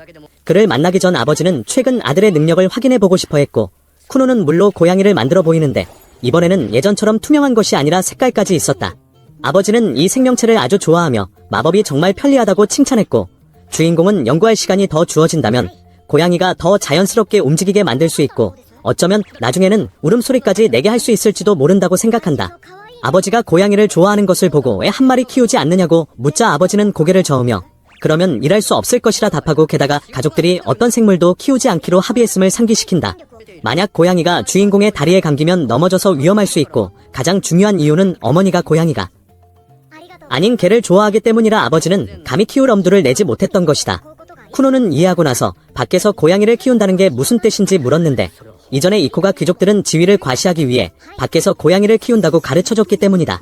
하지만 주인공이 말한 고양이는 바로 내연녀를 의미하는 것이었고 아버지는 그 말을 듣고 그 작은 하녀가 엉터리로 가르쳤다며 속으로 욕하면서도 자신은 밖에서 고양이를 키울 배짱이 없기에 웃음만 짓는다. 잠시 후 그들은 미리카의 언니인 레사를 만나는데 레사는 부자를 마중 나와준 것에 대해 감사를 받고 주인공도 신사처럼 인사하지만 약간 빗나간 방식이라 아버지는 그녀가 제2공주이니 제대로 인사하라고 주의를 준다. 그 말을 들은 쿠노는 당돌하게 미래의 처형에게 인사한다고 말하고 양측은 서로를 소개하며 미리카에게 주인공에 대해 많이 들었다고 말한다. 은발의 공주는 멍해 보이는 고양이를 보고 귀엽다고 생각하지만 쿠논이 다시 물로 되돌리자 아버지는 아쉬워하고 그녀는 주인공이 이런 것을 만들 수 있다는 사실에 놀란다. 레사는 정사를 논의하기 위해 쿠논을 흙의 탑으로 데려가고 아버지는 폐하와 차를 마시러 가는데 아들은 돌아갈 때 알아서 할 수 있으니 기다릴 필요 없다고 말하며 사실 오늘 미리카와 아버지가 예전에 어머니를 꼬셨던 레스토랑에서 식사하기로 약속했다고 즐겁게 웃는다. 성 안으로 들어간 쿠노는 마법과 관련된 수많은 질문을 쏟아내어 레사를 곤란하게 만들고 그녀 또한 궁정 마법사의 일원이지만 저 엉뚱한 녀석의 질문 공세에 머리가 터질 지경이라 적당히 하라고 주의를 준다. 그녀는 형제자매들 사이에서의 자신의 위치에 대해 이야기해주는데 휴그리아 왕실에는 7명의 왕자와 10명의 공주가 있으며 보통은 왕자가 후계자로 선택되지만 이 나라에서는 실력을 중시한다. 갑자기 이때 쿠노는 흙의 탑의 마력이 엄청나게 강한 사람들이 많이 모여 있다는 것을 감지하고 역시 궁정 마법사는 이름뿐인 친구가 아니라고 생각한다. 이때 주인공은 물을 얼음으로 바꿔 빠르게 이동하려 하고 처형은 너무 재미있어 보여 호기심에 질문하는데 그녀가 말하고 싶었던 중요한 이야기는 바로 동생에게 그 어떤 후계자 파벌에도 가담하지 말라는 것이다. 약점 잡히지 말고 그 어떤 서류에도 서명하지 말라고 당부한 뒤 할 말 다 했으니 이제 자신도 놀아달라고 말하고 주인공은 동의한다. 그는 레사가 신발 밑창에 얇은 얼음막을 만들도록 도와주어 마치 스케이트를 타듯 미끄러져 가게 하고 이렇게 두 사람은 온 황궁을 소란스럽게 만들며 병사들이 쫓아오지만 잡지 못한다. 결국 다리오 대장이 보고 나서야 두 사람의 목덜미를 잡아 다른 곳으로 끌고 가고 그들은 소란을 피운 것에 대해 사과해야 했다. 안에서 차를 마시던 아버지는 어떤 마법사가 장난을 쳤다는 소식을 듣고 물을 뿜어버리고 그 후 주인공은 궁정 마법사들의 총감독관인 론데물을 만나는데 론데물은 엄청난 위압감과 함께 자신을 소개하여 주인공을 식은땀 흘리게 만든다. 레사의 마력도 이미 놀라웠지만 이 노인은 그보다 훨씬 더 공포스러웠고 그들은 주인공의 어깨에 있는 수인에 대해 이야기하는데 마법사들은 자신이 사용하는 원소를 상징하는 인을 가지고 있다. 총 7가지 속성이 있고 5단계로 나뉘는데 현재 주인공은 물 속성 밑에서 두 번째 단계에 있고 은발의 공주도 바람 속성 2단계에 있다. 그는 총감독관의 마력이 완전히 다르다는 것을 느끼고 3단계일 것이라 추측하지만 총감독관은 자신이 4단계라고 밝힌다. 이번이 인에 대해 처음 배우는 것이라 쿠노는 잘 모르지만 시간이 지나면 분명 이해하게 될 것이고 그는 단계가 다르면 마법 사용에도 큰 차이가 있는지 묻는다. 론데문은 그건 미리 말할 수 없으며 그들이 볼 수 있는 유일한 것은 타인의 총 마력량뿐이라고 말하고 발전하기 위해서는 앞으로 주인공이 무엇을 배우고 얼마나 노력하느냐가 중요하다고 설명한다. 그 말을 들은 쿠노는 매우 기뻐하고 함께 놀러 가자고 제안받는데 진지하게 이야기한 것이고 저 노인은 이곳에서 가장 노는 것을 좋아하는 사람이다. 그렇게 쿠노는 다른 마법사들을 만나 시연을 보이게 되고 레사는 동생이 정말 뛰어나다고 칭찬하며 방금 자신이 직접 경험했기에 확신할 수 있다고 말한다. 다른 멤버들은 주인공이 어떤 종류의 마법을 사용하는지 궁금해하고 그는 만약 시험을 통과하면 마법사 한 명이 가르쳐 줄 것이라고 생각한다. 빅터가 나서서 주인공을 시험하기로 하는데 그 역시 물 속성이고 동시에 여러 개의 물 구체를 제어할 수 있다. 주인공의 임무는 자신의 능력을 사용하여 저 물 구체들을 빼앗는 것인데 이 말을 듣고 주인공은 마법으로 다른 사람의 마법을 빼앗을 수 있다는 사실에 꽤 놀란다. 이 개념은 제니에게 배운 적이 없는데 그녀는 이미 존재하는 물을 제어하거나 스스로 물을 만드는 것만 가르쳤기 때문이고 이것은 그들이 다른 마법사가 만든 물도 완전히 제어할 수 있다는 것을 의미한다. 즉시 그는 흥분하여 마법을 사용해 빅터로부터 물 구체를 빼앗으려 하지만 저 형은 매우 강해서 즉시 물이 주인공 쪽으로 이동하지 못하도록 꽉 붙잡는다. 이런 식의 저항은 처음이라 쿠노는 고전하고 그는 온 힘을 다해 상대방의 물을 강제로 빼앗으려 하는데 총감독관이 그만하라고 요청하고 이것은 전투나 다름없어 주인공은 지치게 된다. 겨우 2개의 구체만 빼앗았기에 그는 자신이 부족하다고 자책하지만 주변 사람들은 그를 매우 재능 있다고 평가한다. 처음에 빅터는 단 하나라도 빼앗길 것이라고는 생각지 못했기에 총감독관에게 주인공을 자신에게 맡겨 훈련시키게 해달라고 요청하지만 이것은 즉시 다른 멤버들의 거센 비판을 받는다. 그들도 주인공과 놀고 싶어 했고 레사는 빅터가 방금 여자친구에게 차였으니 자격이 없다고 언급하며 다른 이들도 본인 앞가림도 못하면서 누굴 가르치려 하냐고 거든다. 총감독관은 모두가 쿠논을 원하니 꽤 기뻐하며 여기까지 온 김에 조금 더 놀자고 요구하고 그렇게 그는 주인공이 만든 물 구체 위에서 방방 뛰게 된다. 쿠노는 궁정 마법사 총감독관이 이렇게 놀기 좋아하는 사람일 줄은 상상도 못했지만 덕분에 다른 멤버들도 모두 즐거워 보인다. 주인공은 이 마법이 초소프트 워터볼이며 겉면이 부드럽고 신축성 있는 막으로 감싸져 있어 이것으로 침대를 만들면 더할 나위 없이 훌륭할 것이라고 설명한다. 처형은 그 후 고양이 말고 다른 것도 만들 수 있는지 묻고 쿠노는 모두를 위해 이코의 물 버전을 만들어 보여주는데 물 인형은 마음대로 움직일 수 없지만 날게 할 수는 있다. 다만 흐릿해서 유령처럼 보이기 때문에 그는 별로 사용하지 않지만 두 사람은 한번 해보라고 부추긴다. 그도 알겠다고 하며 대낮에 유령이 나타난 줄 알고 황궁의 모든 사람을 기겁하게 만들고 결국 모두가 또 그런 짓을 했다고 야단맞는다. 하루가 끝날 무렵 총감독관은 다음에 또 놀러오라고 약속하며 동시에 마법에 대해서도 논의하기로 하고 그는 주인공을 통과시키고 그의 교관이 되어주기로 동의한다. 미래의 목표에 대해 질문받자 쿠노는 마법으로 눈을 만들고 싶다고 이야기하고 그 말을 들은 모두가 흥미를 보이며 칭찬한다. 하지만 밖으로 나왔을 때 두 사람은 아버지에게 꾸중을 듣는데 차를 마시다가 아들에 대한 나쁜 소식을 2번이나 들었기 때문이다. 내사도 거들어 주려다 훈계를 듣는데 마법은 장난감이 아니며 만약 실수로 타인에게 해를 입히면 그 결과는 헤아릴 수 없다고 한다. 아버지는 마법이 사람이나 물건에 해를 끼친다면 사용하지 말라고 요구하며 한번 사용하면 자신의 행동에 책임을 져야 한다고 말하고 돌아오는 길에 아버지는 아들에게 함께 놀 친구가 생긴 것에 기뻐하는 기색을 보인다. 날이 어두워졌기에 은발의 공주는 특별한 방법으로 주인공을 여동생에게 데려다주겠다고 제안하고 두 사람은 협력하여 비행 물체를 만드는데 그녀가 바람을 제어하므로 주인공의 물쿠션을 밀어주기만 하면 끝이다. 그는 다른 사람들이 관계를 오해할까봐 걱정하지만 누나는 결혼 상대가 없으니 무서울 게 없다고 말하고 그렇게 그들은 함께 고속으로 날아간다. 아버지가 방금 당부한 말은 까맣게 잊은 채 그들은 미리카의 저택 아래로 떨어지고 발각되는데 아버지는 위험한 짓을 하지 말라고 경고하는 게 벌써 3번째다. 위층에 있던 금발의 미리카는 약혼자가 식사하러 가자고 하여 예쁜 옷을 준비하고 주인공이 이 색을 좋아할지 궁금해한다. 약혼자인 남주인공을 기다리는 밀리카는 지금 매우 초조해하고 있는데 이 모습이 하녀에게는 꽤나 흥미로워 보여 도대체 남자가 어떤 사람인지 궁금해한다.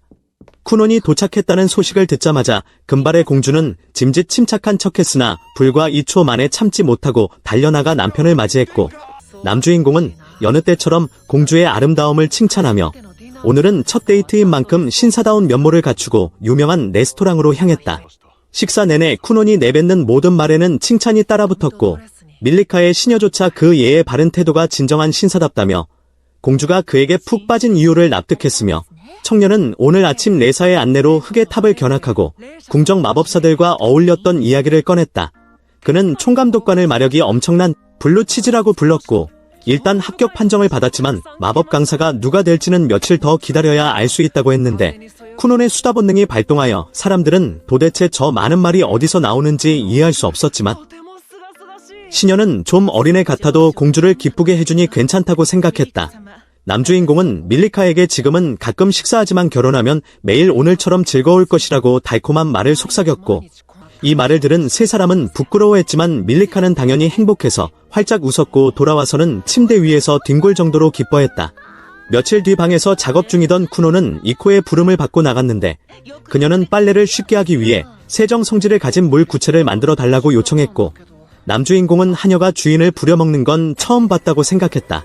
이코는 방에만 있지 말고 나가서 일광욕이라도 하라고 권했고 청년이 여자들은 키 큰 남자를 좋아하냐고 묻자 그녀는 그렇다고 답했지만 자신은 키와 상관없이 도련님처럼 잘생기고 돈 많으면 된다고 말했다. 그 말을 들은 쿠노는 자신도 이코를 좋아한다고 말하려다 멈췄는데 이 말은 밀리카에게만 할 수 있는 말이라 생각했기 때문이고 이코는 공주가 도련님의 사랑을 독차지하는 것에 질투를 느꼈다. 잠시 일광욕을 하던 그는 편지가 왔는지 물었지만 아직 오지 않았다는 것을 알게 되었고 아마 흑의 탑에서도 누가 그를 가르칠지 결정하지 못한 모양이었다. 한편 빅터는 총감독관의 명령을 전달하기 위해 르웬 선배를 찾아갔는데 백발의 총감독관은 이곳에 오고 싶지 않아 억지로 임무를 수행하려 했고 르웬은 잠에서 깨어나 다음에 또 귀중한 수면을 방해하면 가만두지 않겠다고 위협했다. 빅터는 그 노인이 자신을 부른 것에 의아해했지만 곧바로 쿠논에게 가정교사가 파견될 것이라는 소식이 전해졌고 쿠논이 이 사실을 누나에게 자랑하자 이코의 눈이 번쩍였는데 그가 바로 어머니와 형이 언급했던 인물이었기 때문이다. 절세미남이라는 소문이 자자한 마법사라는 말에 하녀는 몹시 흥분하여 그를 맞이하기 위해 즉시 새 유니폼을 달라고 요구했고 화장도 해야 한다고 난리였으며 쿠논이 몇 마디 놀렸지만 무시당했다. 다음 날 레사가 여동생을 방문했는데 그들의 관계는 다른 형제자매들에 비해 꽤 좋은 편이었고 궁정 마법사는 왕족에 직접 명령 없이는 이동할 수 없기에 그녀는 남주인공을 만나기 위해 여동생의 호위역을 자처하여 따라온 것이었다. 백발의 레사는 쿠논을 가르치고 싶어 했지만 르웬에게 뺏겨버렸고 이때 다른 두 언니가 길을 막아서며 밀리카가 재능 있는 약혼자를 둔 것에 대해 비꼬았지만 레사가 나서서 밀리카의 일은 두 사람과 상관없다고 옹호했다. 두 언니는 분하지만 어쩔 수 없이 자리를 띄며 레사에게 기사들에게 3번이나 꾸중을 들었다고 너무 우쭐대지 말라고 비아냥거렸고 남주인공의 집에서는 그가 궁금해하는 것보다 이코가 그 남자에 대해 10배는 더 궁금해하고 있었다. 마침내 마차가 도착하고 남주인공은 아직 자신의 스승이 될 사람이 마차에 타고 있다는 사실을 모른 채 달콤한 말로 구애를 시작했는데 르웬 역시 저 꼬맹이가 어떤 녀석인지 궁금해하며 위험 있게 걸어 나오자 쿠논은 즉시 말을 멈췄고 그에게서 뿜어져 나오는 엄청난 마력을 느꼈다. 뒤에 있던 이코는 너무 좋아서 어쩔 줄 몰랐지만 주인의 체면을 위해 애써 침. 착함을 유지했고 상대방의 마력이 너무 짙어서 쿠노는 마치 꿀 같다고 생각했으며 총감독관인 블루치즈의 마력과는 확실히 달랐기에 아마도 이 사람이 최강의 궁정 마법사일 것이라 확신하고 더욱 그를 스승으로 모시고 싶어 했다. 그는 작업을 멈추고 자신을 소개하며 르웬을 꿀 선생님이라고 불러 웃음을 자아냈지만 흑발의 마법사는 농담을 좋아하지 않아 르웬님이라고 부르라 했고 자신은 어린애를 싫어하며 아직 정식으로 강사가 되기로 수락한 것은 아니라고 말했다. 단지 그 노인이 남주인공이 아주 흥미롭다고 해서 왔을 뿐이라며 지난번에 다리오 대장도 공주와 르웬님의 호위로 왔다고 소개했고 하루에 쿠논을 3번이나 만나는 것에 익숙해진 그는 공주가 이유를 묻자 자신이 마치 뱀에게 노려진 개구리 같다고 비유하여 대장을 할 말 없게 만들었다. 르웬은 남주인공을 이상한 꼬맹이라고 평가했고 꿀 선생님이 잘생겼냐는 질문에 하녀는 아주 잘생겼다고 답해 보이지 않는 쿠논은 조금 아쉬워하며 궁금해했다. 모두 자리에 앉아 대화를 나누는데 바로 옆에 선생님이 있음에도 쿠논이 공주에게 작업을 걸자 흑발의 마법사는 불쾌해하며 책상을 치고 당장 그만두고 마법 이야기나 하라고 요구했고 그는 아이 괴롭히기를 좋아하는지 음흉한 미소를 지었지만 흥미로워 보여 병사는 어이없어했다. 쿠논은 강사에게 자신의 능력과 이해도를 보여주며 마법은 마법진에서 방출되는 것이고 사용자의 마력으로 그려진다고 설명했고 몇 중 마법진을 쓸 수 있냐는 질문에 약 31중주 정도이며 32중주까지 가능하지만 가끔 실패한다고 답했다. 이 말을 들은 르웬은 매우 놀랐지만 자신은 50중주까지 쓸 수 있다고 했고 쿠논은 어떻게 그게 가능하냐며 충격을 받았지만 르웬은 20중주 넘기도 힘든데 어떻게 했냐고 되물었고 청년은 웃으며 스스로 문자를 겹쳐서 배웠다고 답해 르웬은 그가 정말 다듬어지지 않은 보석임을 속으로 인정했다. 빅터와 레사가 왜 그렇게 그를 가르치고 싶어 했는지 이해가 갔고 그들이 쿠논을 칭찬했던 이유를 알게 된 흑발의 마법사는 그의 실력을 시험해 보기로 결정했다. 남주인공은 50중주를 보고 싶어 했지만 르웬은 할 수 없는 놈을 가르치는 건 시간 낭비라며 자신이 가르칠 만큼 내가 뛰어나다는 것을 증명하라고 했고 그는 흑 속성 3성 문자로 벽을 만든 뒤 마법으로 부숴보라고 요구하며 실패하면 끝이라고 했다. 그는 사람들이 칭찬하던 물 침대를 먼저 보여달라고 요구했고 쿠논은 스승으로 모시기 위해 따를 수밖에 없었는데 매일 마법 연구로 지쳐 바닥에서 자던 르웬은 그 부드러움에 매료되어 눕자마자 코를 골며 잠들어 버렸다. 쿠논은 흑벽을 살펴보고 매우 놀랐는데 겉보기엔 단순하지만 내부는 마력이 고밀도로 압축되어 단단함을 유지하고 있었고 마법사는 중주를 많이 쌓을수록 강해지는데 이 벽은 적어도 40중주 이상으로 보였다. 하지만 이것이 남주인공을 곤란하게 할 수는 없었고 그는 여유롭게 약혼녀에게 가서 수다를 떨며 꿀 선생님이 일어날 때까지 기다리기로 했다. 저녁이 되어서야 깨어난 느웨는 꼬맹이가 여유로워 보이자 포기했다고 생각했지만 사실은 그렇지 않았고, 쿠노는 독창적인 파괴 방법을 시작했는데 보통은 무력으로 부수려 하겠지만 쿠논의 방식은 매우 영리했다. 흙벽을 딱딱한 빵에 비유하여 씹으면 이빨이 부러질 것이기에 물마법을 변형하여 흙벽에 물을 스며들게 해 녹여버리는 방식을 택했고, 힘을 쓰는 대신 그것을 지워야 할 얼룩으로 취급했다. 목적에 맞는 마법은 항상 존재하며 느웨는 그의 영리함을 칭찬했고, 약속대로 이제 그는 최고의 궁정 마법사의 제자가 되었다. 느웬이 제자로 받아들이는 의식으로 손등 키스를 받으려 손을 내밀었지만 쿠노는 공주에게 작업을 걸러 달려가 버려. 느웬은 무안해하면서도 어쩔 도리가 없었다. 그는 공주에게 앞으로 어떻게 할 것인지 물으며 쿠논이 자신의 제자가 되었으니 분명 다른 여자들이 그를 차지하려 들 것이라고 말했고, 그녀를 제9공주라고 부르며 다른 사람들에 비해 지위가 낮음을 암시하여 그녀가 상황을 이해하도록 했다. 쿠논을 뺏기는 상상을 하자 그녀는 분했고, 밤에 누워 이대로는 안 되며 쿠논에게 어울리는 사람이 되기 위해 노력해야겠다고 다짐했다. 며칠 후 제니에가 남주인공에게 마법을 가르치기 위해 찾아왔는데 스승은 봐주지 않을 테니 마음의 준비를 하라고 미리 경고했다. 쿠노는 오히려 조금도 두려워하지 않고 아무리 혹독해도 환영이니 어려운 기술은 얼마든지 가져오라며 웃으며 말했다.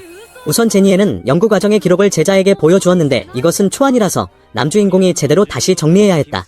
제니의 글씨는 매우 악필이라서 마치 종이 위에 지렁이가 기어가는 것 같았고, 남주인공은 한 글자씩 해독하여 정확하게 다시 적어야 했으며 이것은 국가 기밀이었기 때문에 다른 사람들은 밖으로 쫓겨났다.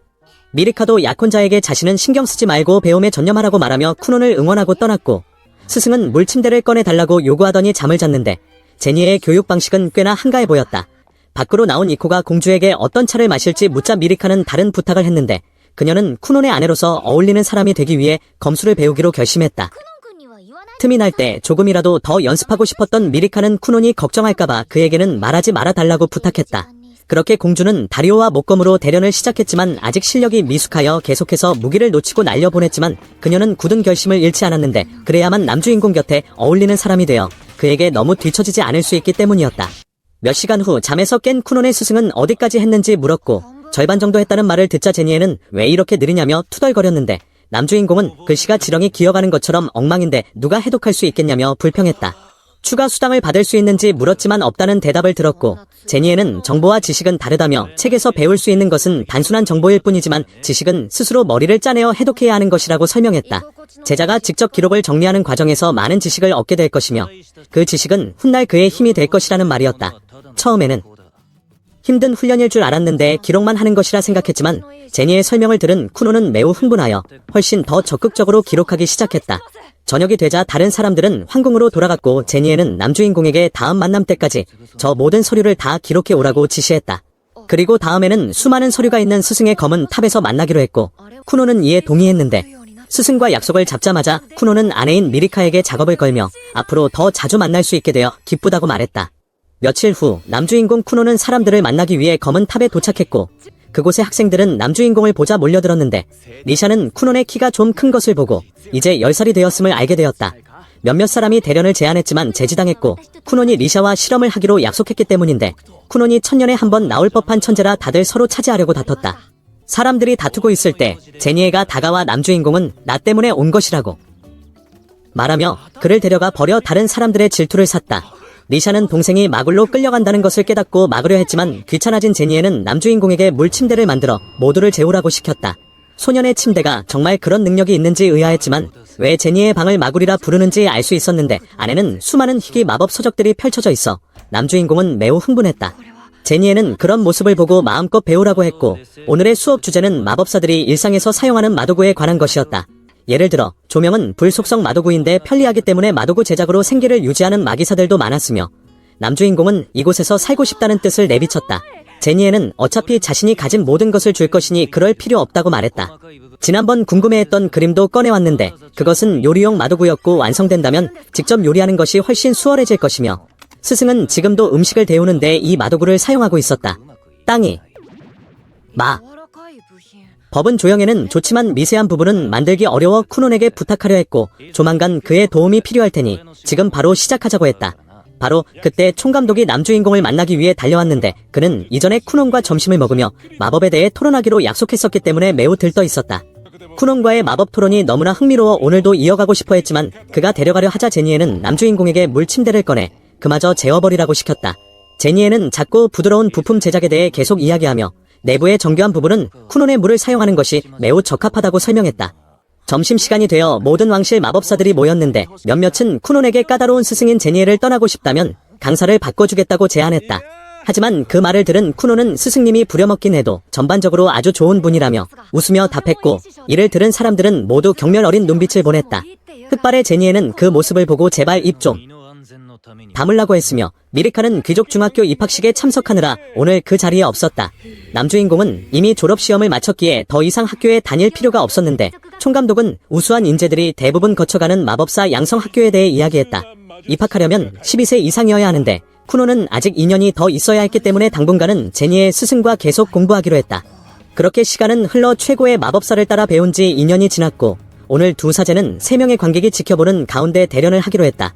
남주인공은 방어를 위해 수많은 물의 구체를 만들어냈고 스승은 땅 속성으로 공격해왔는데 쿠논은 즉시 55중주를 발동하여 파도를 일으켜 모든 공격을 막아냈다.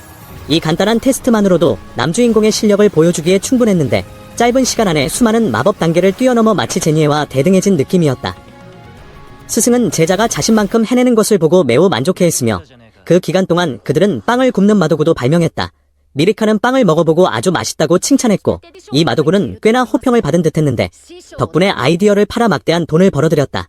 제니에와 쿠논의 합작 아이디어였지만 쿠논은 한 푼도 받지 못하고 제니에가 돈을 독차지했는데 스승은 지식이 곧 보수이며 내가 배운 실험들이 돈보다 더 값지다고 말했다.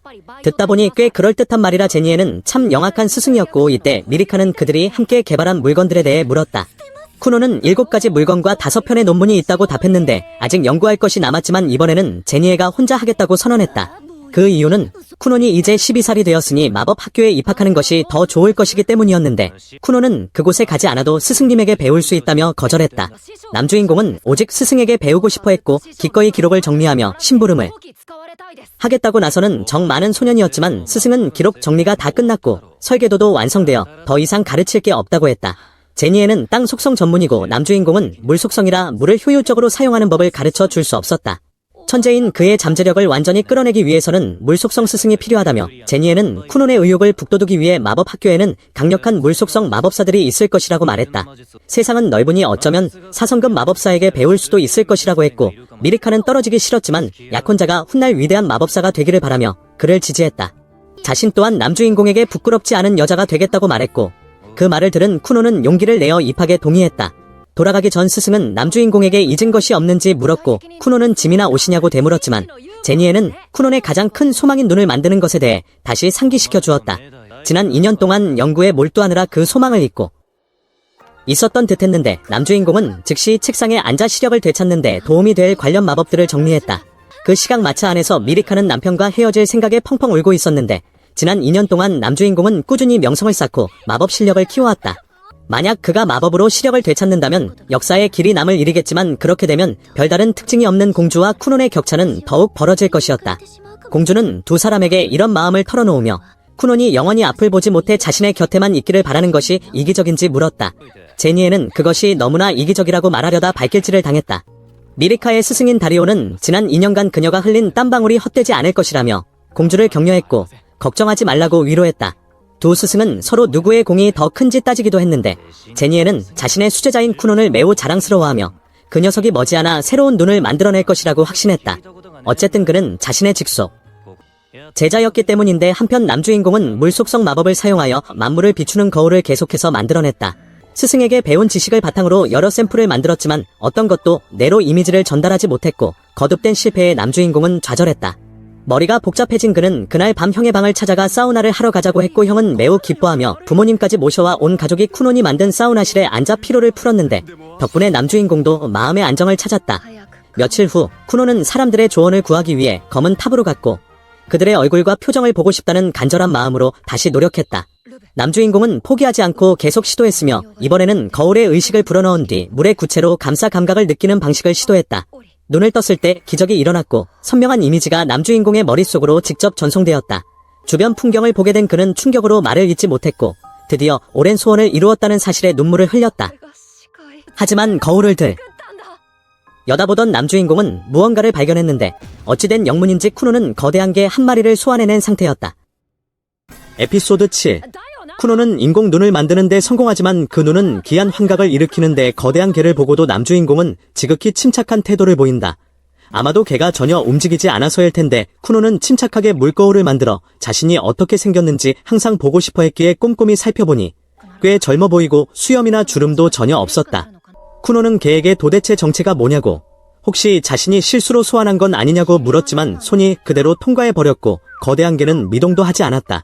바로 그때 이코가 뛰어들어와 주인공을 깜짝 놀라게 했는데 이코는 개를 볼 수 없었기에 주인이 허공을 더듬는 것을 보고 이상해졌다고 생각했다. 쿠노는 이때 처음으로 하녀를 볼 수 있었는데 이코를 한참 바라보더니 꽤 예쁘고 머릿결도 아름다우며 메이드 복장도 매우 단정하다고 평가했다. 이 말을 듣고 이코는 도련님이 자신을 볼 수 있다는 것을 깨닫고 매우 기뻐하며 즉시 껴안고 드디어 해냈다고 축하해 주었고 주인 부부에게 알려 오늘 밤 성대한 식사를 하겠다고 했다. 하지만 쿠노는 이코에게 뿔이 하나 있는 것을 보고 현실의 모든 사람에게 뿔이 있는 건가 의아해했고 동시에 그 거대한 개에 대해서도 여전히 궁금해하며 이코에게 뿔에 대해 물었다. 이코는 도련님이 장난치는 줄 알고 화가 나면 누구 머리에나 뿔이 돋는다고 맞장구쳤고 주인공은 그 말을 듣고 진짜인지 농담인지 알 수 없었다. 쿠노는 밖으로 나가 주변 풍경을 감상했는데 일반인의 시각으로는 매우 아름다웠지만 주인공의 눈에는 암울한 풍경으로 비쳤고 빛은 어둠이 되고 태양은 검게 변했으며 식물들도 시들해 보여 풍경이 전혀 아름답지 않았다. 쿠노는 이코에게 자신의 등 뒤에 뭐가 보이지 않느냐고 물었고 이코는 무서운 이야기를 하려는 줄 알고 흥미로워했는데 그가 가는 곳마다 거대한 개가 따라다녔지만 이코가 그것을 보지 못하자 쿠노는 자신의 실험에 문제가 있음을 깨달았다.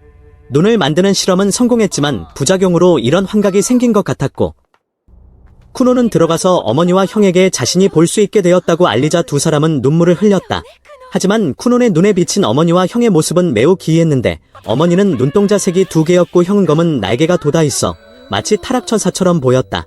쿠노는 어머니가 마치 이야기 속 여주인공처럼 멋지다고 어색하게 칭찬했는데 어머니는 공주에 비유한 줄 알았지만 사실 그는 어머니가 싸움 전문 전사처럼 보인다는 뜻이었다. 형이 자신은 어떻게 생겼냐고 묻자 쿠노는 이코에게 이 세상에 날개 달린 사람이 존재하냐고 물었고 이코는 또다시 농담인 줄 알고 당연히 있다며 누구나 태어날 때부터 영혼의 하늘을 나는 자유라는 이름의 날개를 가지고 있다고 대답했다. 쿠노는 형에게 타락천사 같다고 대답했는데 개부터 뿔 그리고 이제는 검은 날개까지 보이자 주인공은 마치 자신이 지극히 귀한 가정에서 태어난 것 같은 기분이 들었고 세상에 이런 것들이 진짜로 존재하는지 의아해했다. 쿠노의 아버지는 아들이 볼 수 있다는 소식을 듣고 급히 달려왔는데 쿠노는 아버지가 어떻게 생겼을지 궁금해했지만 아버지의 모습에 깜짝 놀랐으니 그는 얼굴조차 보이지 않는 영혼 형태로 나타났기 때문이며 주인공은 자신이 보는 것을 말하면 모두가 슬퍼할까봐 차마 말하지 못했다. 한편 흙의 탑에서 쿠노의 스승인 제올리는 마법을 연구하고 있었는데 후배가 들어와서 방이 왜 이렇게 깨끗하냐며 놀라자 제올리는 펜을 집어던졌고 다행히 빅터가 잡았다. 제올리가 용건이 있으면 말하고 없으면 나가라고 하자 빅터는 총감독관의 전원으로 왕국이 제올리의 외출을 허가했다고 전했는데 이는 곧 아끼는 제자 쿠논에게 좋은 소식이 있다는 뜻으로 아마도 인공 눈을 완성한 모양이었다. 그 후 제올리는 들뜬 마음으로 공주를 호위해 쿠논을 만나러 갔고 밀리카는 약혼자가 앞을 볼 수 있다는 소식에 기뻐했으며 주인공은 모든 것을 비추는 눈을 만들어 그것을 거울 눈이라고 소개했다. 밀리카가 자신을 봐달라고 요청하자 쿠논은 수줍어하며 과연 상상 속의 모습과 을지 망설이다가 평정심을 되찾고 눈을 떠서 보았다. 미래의 아내는 몸매도 훌륭하고 얼굴도 예쁘며 푸른 눈을 가져 흠잡을 데가 없었지만 칭찬을 마치자마자 그녀의 머리에 붓이 꽂혀 있는 것을 보고 웃음을 참아야 했다. 밀리카는 주인공의 표정을 보고 자신이 그의 이상형이 아닌가 싶었지만 쿠노는 사실을 숨기고 서둘러 그녀가 상상했던 것보다 훨씬 더 아름답다고 칭찬했다. 다리오의 모습은 등에 거대한 검이 있는 형상이었는데 쿠논이 검이 멋지다고 칭찬하자 그는 자신의 무기를 칭찬하는 줄 알고 자랑했지만 쿠논이 말한 것은 등에 달린 그 검이었다. 가장 놀라운 사람은 제올리였는데 온몸에서 후광이 뿜어져 나와 주인공의 눈이 부실 정도였고 스승님이 너무 눈부시다고 하자 제올리는 당연히 제1궁정 마법사라면 언제나 빛이 나는 법이라고 대답해 오만해 보였지만 묘하게 설득력이 있었다.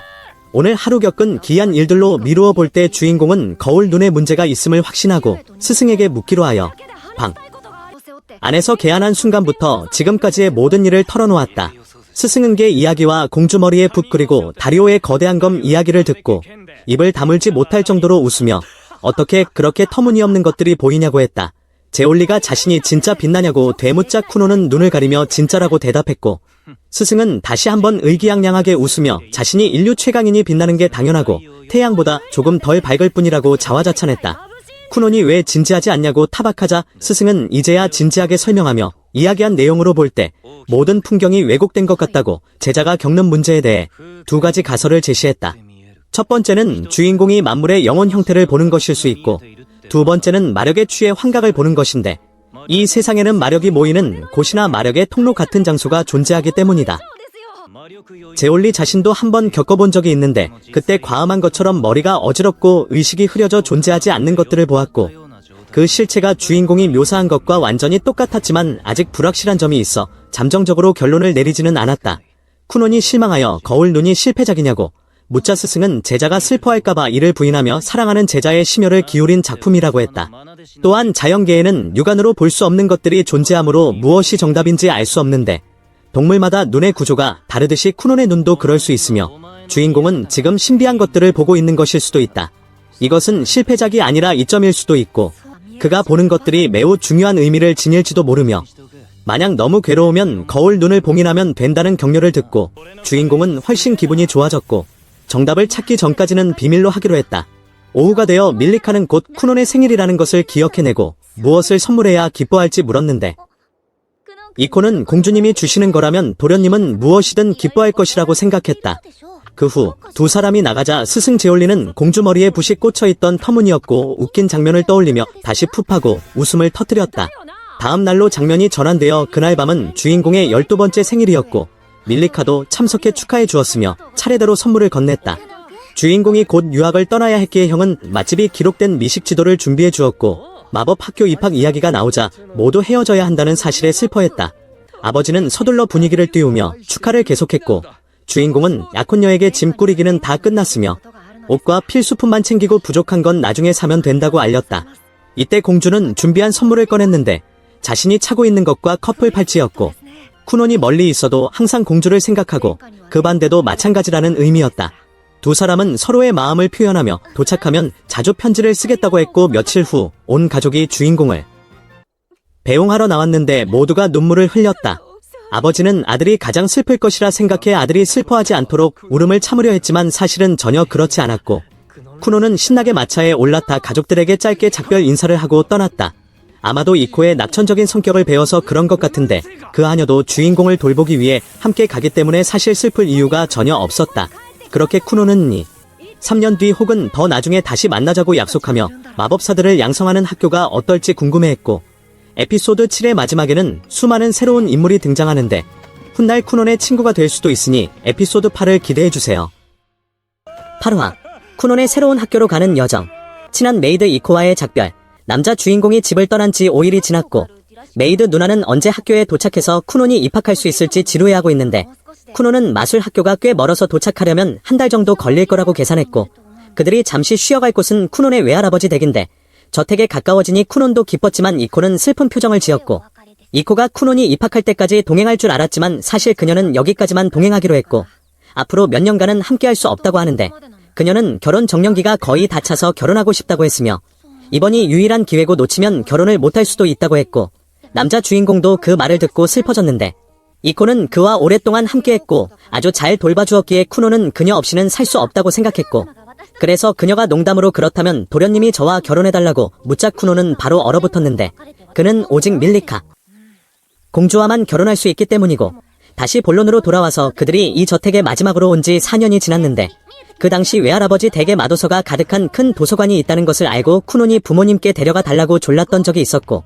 생각해보면 그때 남자 주인공은 마법을 위해서라면 부모님께 떼를 쓰는 것을 포함해 무슨 일이든 할 수 있었으며 외할아버지는 손자가 도착하자 나와서 환영했고 두 사람은 오랜만에 만남에 기뻐하며 서로 끌어안았지만 쿠논이 만든 눈으로 보면 외할아버지는 마치 마왕처럼 보였고 검은 뿔 2개가 달려있었으며 외할아버지가 자신의 딸에 대해 묻자 쿠논은 어머니가 잘 지낸다고 답했고 손자가 곧 마술 학교에 입학한다는 소식을 들은 외할아버지는 기뻐하며 무엇이든 사주겠다고 약속했지만 이코가 영주에게 쿠논의 어머니가 보낸 편지를 건네주었는데 외할아버지는 편지에 자신을 막는 내용이 있을 것임을 직감하고 일부러 모른 척하려 했으나 이코가 재촉하는 바람에 어쩔 수 없이 열어보았고 알고 보니 아버지가 손자를 오냐오냐 하며 모든 것을 사줄 것을 알기에 어머니가 50만 내에서만 지출하도록 요청한 것이었고 할아버지에게 그 돈은 어린아이 용돈 수준이라 경고를 무시하고 몰래 배라도 한 척 사줄까 생각했지만 이코는 50만이 메이드 한 달 월급이라며 적은 돈이 아니라고 충격을 받았고 선물 이야기는 제쳐두고 쿠노는 이코를 대신할 새로운 사용인에 대해 진지하게 물으며 이코가 업무를 인계하도록 했는데 쿠노를 모실 새로운 사용인은 바로 이코의 친동생인 린코였고 일할 나이가 되었으며 급여가 매우 매력적이라 지원했고 나중에 가게를 열기 위해 돈을 모으고 싶어 했으며 이코가 직접 여동생에게 이 일을 소개해 주었는데 아마 린코만이 도련님을 맡길 수 있을 만큼 믿음직스러웠기 때문일 것이고 이코와 달리 린코는 일찍 약혼했기에 결혼 못할 걱정이 없었으며 이코는 여동생의 도발에 짜증이 났고 자매라 성격이 매우 비슷해서 쿠노는 안심했고 잠시 후 언니가 부엌으로 가서 여동생에게 쿠노를 돌볼 때 주의할 점을 가르쳤는데 린코는 처음에 영웅의 흔적을 가진 마법사라 무서울 줄 알았지만 남자 주인공이 의외로 순하고 성격이 좋다는 것을 알게 되었고 먼저 음식에 관해서는 남자 주인공이 가장 좋아하는 음식이 샌드위치라 빠뜨릴 수 없다고 했으며 이코는 여동생이 자신을 대신해 도련님을 잘 돌볼 것이라 믿었고 예전에 이코도 쿠논의 아버지의 신임을 받아 일하게 되었는데 활발한 성격의 그녀라면 눈이 멀어 우울함에 빠져있던 아들의 기운을 북돋아 줄 수 있을 거라 생각했기 때문이고 이코는 힘든 시기에 남자 주인공을 비추는 횃불이자 지금까지 그의 여정을 지켜봐온 동반자라고 할 수 있어서 옛일을 생각하니 떠나기가 아쉬웠으며 이코는 여동생에게 쿠논이 아직 어린아이지만 주변 사람들의 말을 매우 진지하게 경청하니 나쁜 것을 가르치지 말라고 신신당부했고 만약 쿠논에게 나쁜 짓을 가르치면 가만두지 않겠다고 했고 린코는 도련님이 이미 신사인이 여자와 노는 법을 가르칠 필요가 없고 아마 여자를 꼬시거나 장난치는 본능이 이미 있을 거라고 했지만 이코는 그 말을 듣고 쿠논은 진정한 천사니 그런 말은 하지 말라고 했으며 아직 쿠논과 헤어지지도 않았는데 나쁜 여자들에게 둘러싸인 쿠논을 상상하니 머리가 아파와서 밀리카 공주 외에는 어떤 여자도 남자 주인공에게 손대지 못하게 했고 며칠 후 쿠논은 외할아버지와 시간을 보낸 뒤 입학을 위해 계속 이동해야 했는데 예전에 제니와 플로라가 그만두었을 때 이코마저 떠나면 더 이상 살 수 없을 거라 생각하며 절망했지만 이제는 부모님과 친한 사람들을 떠나야 함에도 이것이 쿠논의 소망이기에 받아들이고 계속 나아가야 했고 남자 주인공은 헤어짐이 인연을 끊는 것이 아니며 나중에 쿠논이 학업을 마치면 다시 만날 수 있을 거라고 말했고 이코는 몇 년 뒤 다시 만날 때는 자기도 아이가 있을지 모른다고 농담하며 서로 포옹하고 작별 인사를 나누었으며 쿠논은 지금까지 도와준 이코에게 감사를 표했고 그 후 린코와 쿠논은 서둘러 떠났는데 외할아버지는 손자를 붙잡고 싶어 뒤따라오려 했지만 쿠논은 마차를 출발시켰고 계속 남아 할아버지의 말을 들으면 둘 다 슬퍼질 테니 일찍 떠나는 것이 최선이라고 생각했고 이후 쿠노는 린코에게 앞으로 도움이 필요할 것이라고 말했고 린코도 약혼자가 기다리고 있고 미래에 그들의 가게를 열 자금을 모으기 위해 꿈을 향해 가고 있으니 최선을 다하겠다고 말했고 그들은 마차를 타고 마법도시에 도착해 관련 물품을 파는 많은 상점을 보았고 린코는 마법사들의 땅에 들어서니 더욱 신비로울 것이라 생각했으며 우연히 매우 아름다운 마도서를 보고 가게 안으로 들어갔는데 판매원 누나가 나와서 인사를 건넸고 그녀는 마법사들을 매우 동경해서 쿠논이 입학한다는 것을 알고 마법을 보여달라고 졸랐고 무슨 마법을 쓰냐는 물음에 물이라고 답하고 시범을 보여달라고 하자 남자 주인공은 숙녀의 요청에 언제나 응할 준비가 되어 있어 물로 작은 고양이를 만들어 주었고 물로 이런 고양이를 만들 수 있냐며 놀라워했고 판매원은 마법을 좋아해서 이 일을 선택했다고 말하며 올해 성녀도 입학한다는 소문을 듣고 성녀가 책을 사러 오면 만날 수 있지 않을까 기대하고 있었고 쿠논의 실력을 본 판매원은 그가 거물들과 함께 공부하며 곧 유명해질 것이라고 말하며 제올리 마법사의 중고책을 소개해 주었지만 쿠노는 서둘러 거절하고 밖으로 나갔는데 린코가 제올리는 매우 유명한 마법사라 그의 책은 보물과도 같은데 왜 사지 않느냐고 묻자 남자 주인공은 제올리의 책이라면 필요 없다고 답했는데 제올리가 자신의 스승이라 스승을 도와 책을 베껴 쓰면서 내용을 다 외웠고 저기 있는 책도 자신이 썼을지도 모르기 때문이라고 했고 두 사람은 계속해서 다른 물건을 사러 옷가게에 갔는데 주인은 쿠논이 사지는 않고 물건을 만지작거리기만 하자 화가 났고 메이드는 모자를 이것저것 써보고 있었으며 주인은 그들이 거슬려서 도대체 무엇을 하려는 거냐고 물었고 쿠논은 감촉을 기억하고 있다고 설명했지만 주인은 감촉을 기억한다는 게 무슨 뜻인지 이해하지 못했고 쿠논은 다시 한번 능력을 증명했는데 스카프가 매우 희귀한 흑여우 털이라는 것을 알고 마법으로 진짜와 똑같이 보이는 것을 만들어냈고 그제야 주인은 남자 주인공이 만져봐야 마법으로 재현할 수 있고 만지기만 하면 감촉을 기억해서 진짜처럼 만들 수 있다는 것을 깨달았고 주인은 물건이나 동물을 만들 수 있다면 사람도 만들 수 있냐고 물었지만 그 말이 끝나자마자 린코가 쿠논의 귀를 막고 소중한 주인님의 귀를 더럽히지 말라며 아이한테 무슨 소리를 하는 거냐고 호통을 쳤고 쿠노는 해맑게 사람을 만드는 건 어렵고 혼날 테니 안 한다고 설명했지만 린코는 그렇지 않아서 그대로 주인공을 밖으로 데리고 나갔고, 주인은 여전히 상황 파악을 못하고 변명하려 했지만 린코가 다시 돌아와 퍼부었고, 린코와 쿠논이 가게를 나가자마자 성녀가 들어와 흑여우 털 목도리를 찾았는데 주인의 손에 있는 여우를 보고 매우 놀랐으며, 흑여우는 매우 희귀한데 어떻게 얻었냐고 놀라워하다가 자세히 보니 마법이라는 것을 알아차렸고, 만져보니 여우가 물로 터져버리자 성녀는 물로 이 정도 경지에 도달한 마법에 대해 호기심을 가졌고, 한편 쿠논과 린코는 등록을 위해 학원에 도착해 앞으로 지내게 될 기숙사를 기대했지만 방 배정 신청 기한이 지나서 방이 하나도 없다는 담당자의 말을 듣고 쿠논과 린코는 크게 실망했고, 그때 검은 탑에서는 제올리가 문을 부수고 총감독의 방으로 쳐들어갔는데, 총감독은 멋지게 등장하거나 나를 놀라게 하려던 거라면 성공했다며 원하는 게 뭐냐고 물었고, 제올리는 쿠논과 관련된 부탁이 있다고 했으며, 다른 쪽에서는 오후가 되도록 집을 구하지 못해 쿠논은 장기 렌트를 생각하며 학비 지출이 크니 절약해야겠다고 생각하던 차에 마침 담당자 누나가 적당한 집을 소개해주어 잠자리 걱정을 덜게 되었고, 또 다른 어두운 방에서는 학원 교사들이 수수께끼의 인물에게 유망한 지원자 명단을 가져갔는데, 두 권을 쓴 수상한 인물이 본 명단에는 4명이 있었고 특급반에 들어갈 자격이 있는 아이들이 몇 명 있었는데, 놀랍게도 그 중에는 제올리의 제자도 포함되어 있었으며, 그 수수께끼의 인물은 거만하고 까다로운 제올리에게 제자가 있다는 사실에 놀랐고, 다음날 남자 주인공이 린코를 데리고 학원에 들어가려 했으나 금지되었고, 린코가 그 말을 꺼내 매수하려 했지만 실패하여 쿠논과 그 소녀만이 학원에 들어갈 수 있었는데, 루벨라는 부르기 편하게 이름을 소개했고, 쿠논은 언제나처럼 신사적인 면모를 보이며 소녀의 이름이 예쁘다고 칭찬했으며, 안으로 들어가서 쿠논은 앞으로 친구가 될 3명을 만나 매우 들떴고, 반대로 그 3명은 쿠논을 호기심 어린 눈으로 바라보았다. 9화 마술학교의 특급반에서 쿠논이 새로운 친구들을 만나는 이야기. 쿠논은 새로운 친구들을 만나러 갔는데 불 속성 힘을 가진 베이트, 바람 속성을 가진 리아, 그리고 치유 능력을 가진 빛 속성의 성녀 레이스였다. 남자 주인공은 만나자마자 눈앞에 3사람에게 깊은 인상을 받았는데 쿠논의 눈에는 그들이 엄청난 힘을 뿜어내고 있는 것으로 보였기 때문이다. 인사를 나눈 후 청년은 성녀에게서 이상한 빛이 뿜어져 나오고 있었기 때문에 서둘러 그녀에게 다가갔고, 쿠논은 그녀를 칭찬하며 속성이 빛이라는 것까지 맞췄다. 쿠논은 빛 속성을 가진 사람을 처음 봤기 때문에 매우 들떠서 더 배우고 싶어 했지만 그녀는 남자 주인공이 너무 친근하게 구는 것 같다고 느꼈다. 빛 속성은 치유 마법을 사용할 수 있어서 매우 희귀하기 때문에 남자 주인공은 성녀에 대한 이야기를 듣고 싶어 했고, 빛 마법에 대해 말하자면 다른 종류보다 더 고급이었다. 성녀는 자신이 다른 사람들에 비해 감정이 많이 부족하다고 말했는데, 그 이유는 그녀도 남자 주인공처럼 영웅의 흔적을 가지고 있기 때문이었고, 영웅의 흔적은 보통 소유자에게 뛰어난 능력을 주지만 반대로 일반인에 비해 무언가 결핍되게 만드는데, 여기서 성녀의 경우 그녀의 영웅의 흔적은 바로 감정의 결여였다.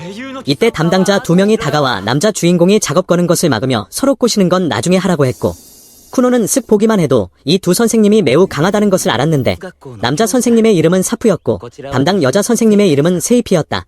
선생님들이 나타났을 때 긴장되는 시험이 있을 줄 알았지만 여기 있는 4명은 모두 입학 허가를 받은 상태였고, 이 학교는 기본적으로 마술사라면 자동으로 입학할 수 있는데 인장을 가진 마법사는 더욱 희귀해서 이 4명을 놓칠 수 없었기 때문이다.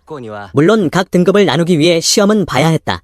이 학원에는 기초반부터 시작해 3가지 등급이 있는데, 기초반은 마법의 기초를 닦는 데 집중하고 2급부터는 자유롭게 연구할 수 있으며 생활 방식은 일반 학교와 꽤 비슷한데 이 반이 학생 수가 가장 많다.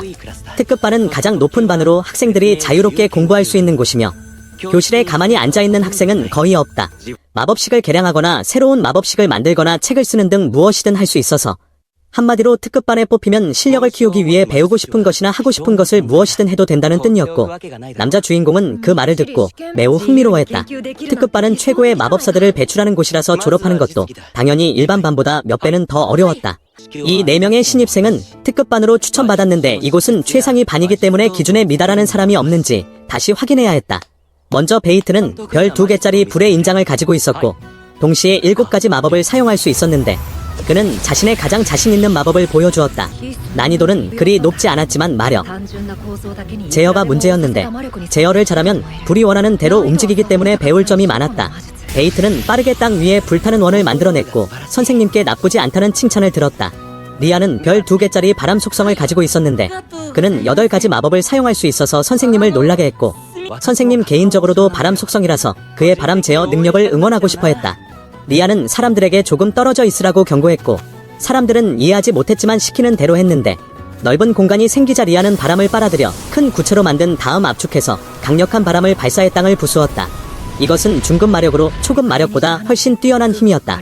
다음은 성녀 레이스로 별 3개짜리 빛 속성을 가지고 있었는데 사용할 수 있는 마법의 종류는 5가지였고 가장 자신 있는 것은 치유 마법이었지만 지금 다친 사람이 없어서 어쩔 수 없이 다른 것을 사용해야 했다. 레이스는 빗줄기를 초고속으로 발사했는데 매우 빠르. 고 단호해서 상대방은 눈으로 볼 수는 있어도 피하기는 어려웠다.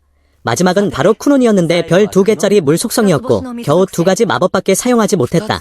그 말을 듣고 모두가 충격을 받아 겨우 2개뿐이냐고 했지만 쿠논은 망설임 없이 그렇다고 대답했고 2가지 마법 모두 초급이라고 덧붙였다. 사프 선생님은 더욱 의아해했는데 심지어 쿠논은 추천까지 받았기 때문이었다. 시험 난이도를 높여달라는 요청이 있었는데 그 이유는 쿠논이 2사람에게 추천을 받았기 때문이었다. 편지 하나는 검은 탑의 총감독이 쓴 것이었고 나머지 하나는 당연히 유일한 스승인 제올리가 쓴 것이었다. 사프 선생님과 여 선생님은 그 사실을 알고 더욱 놀랐는데 도대체 쿠논의 실력이 어느 정도길래 거물급 2사람에게 추천을 받았는지 알 수 없었기 때문이었다.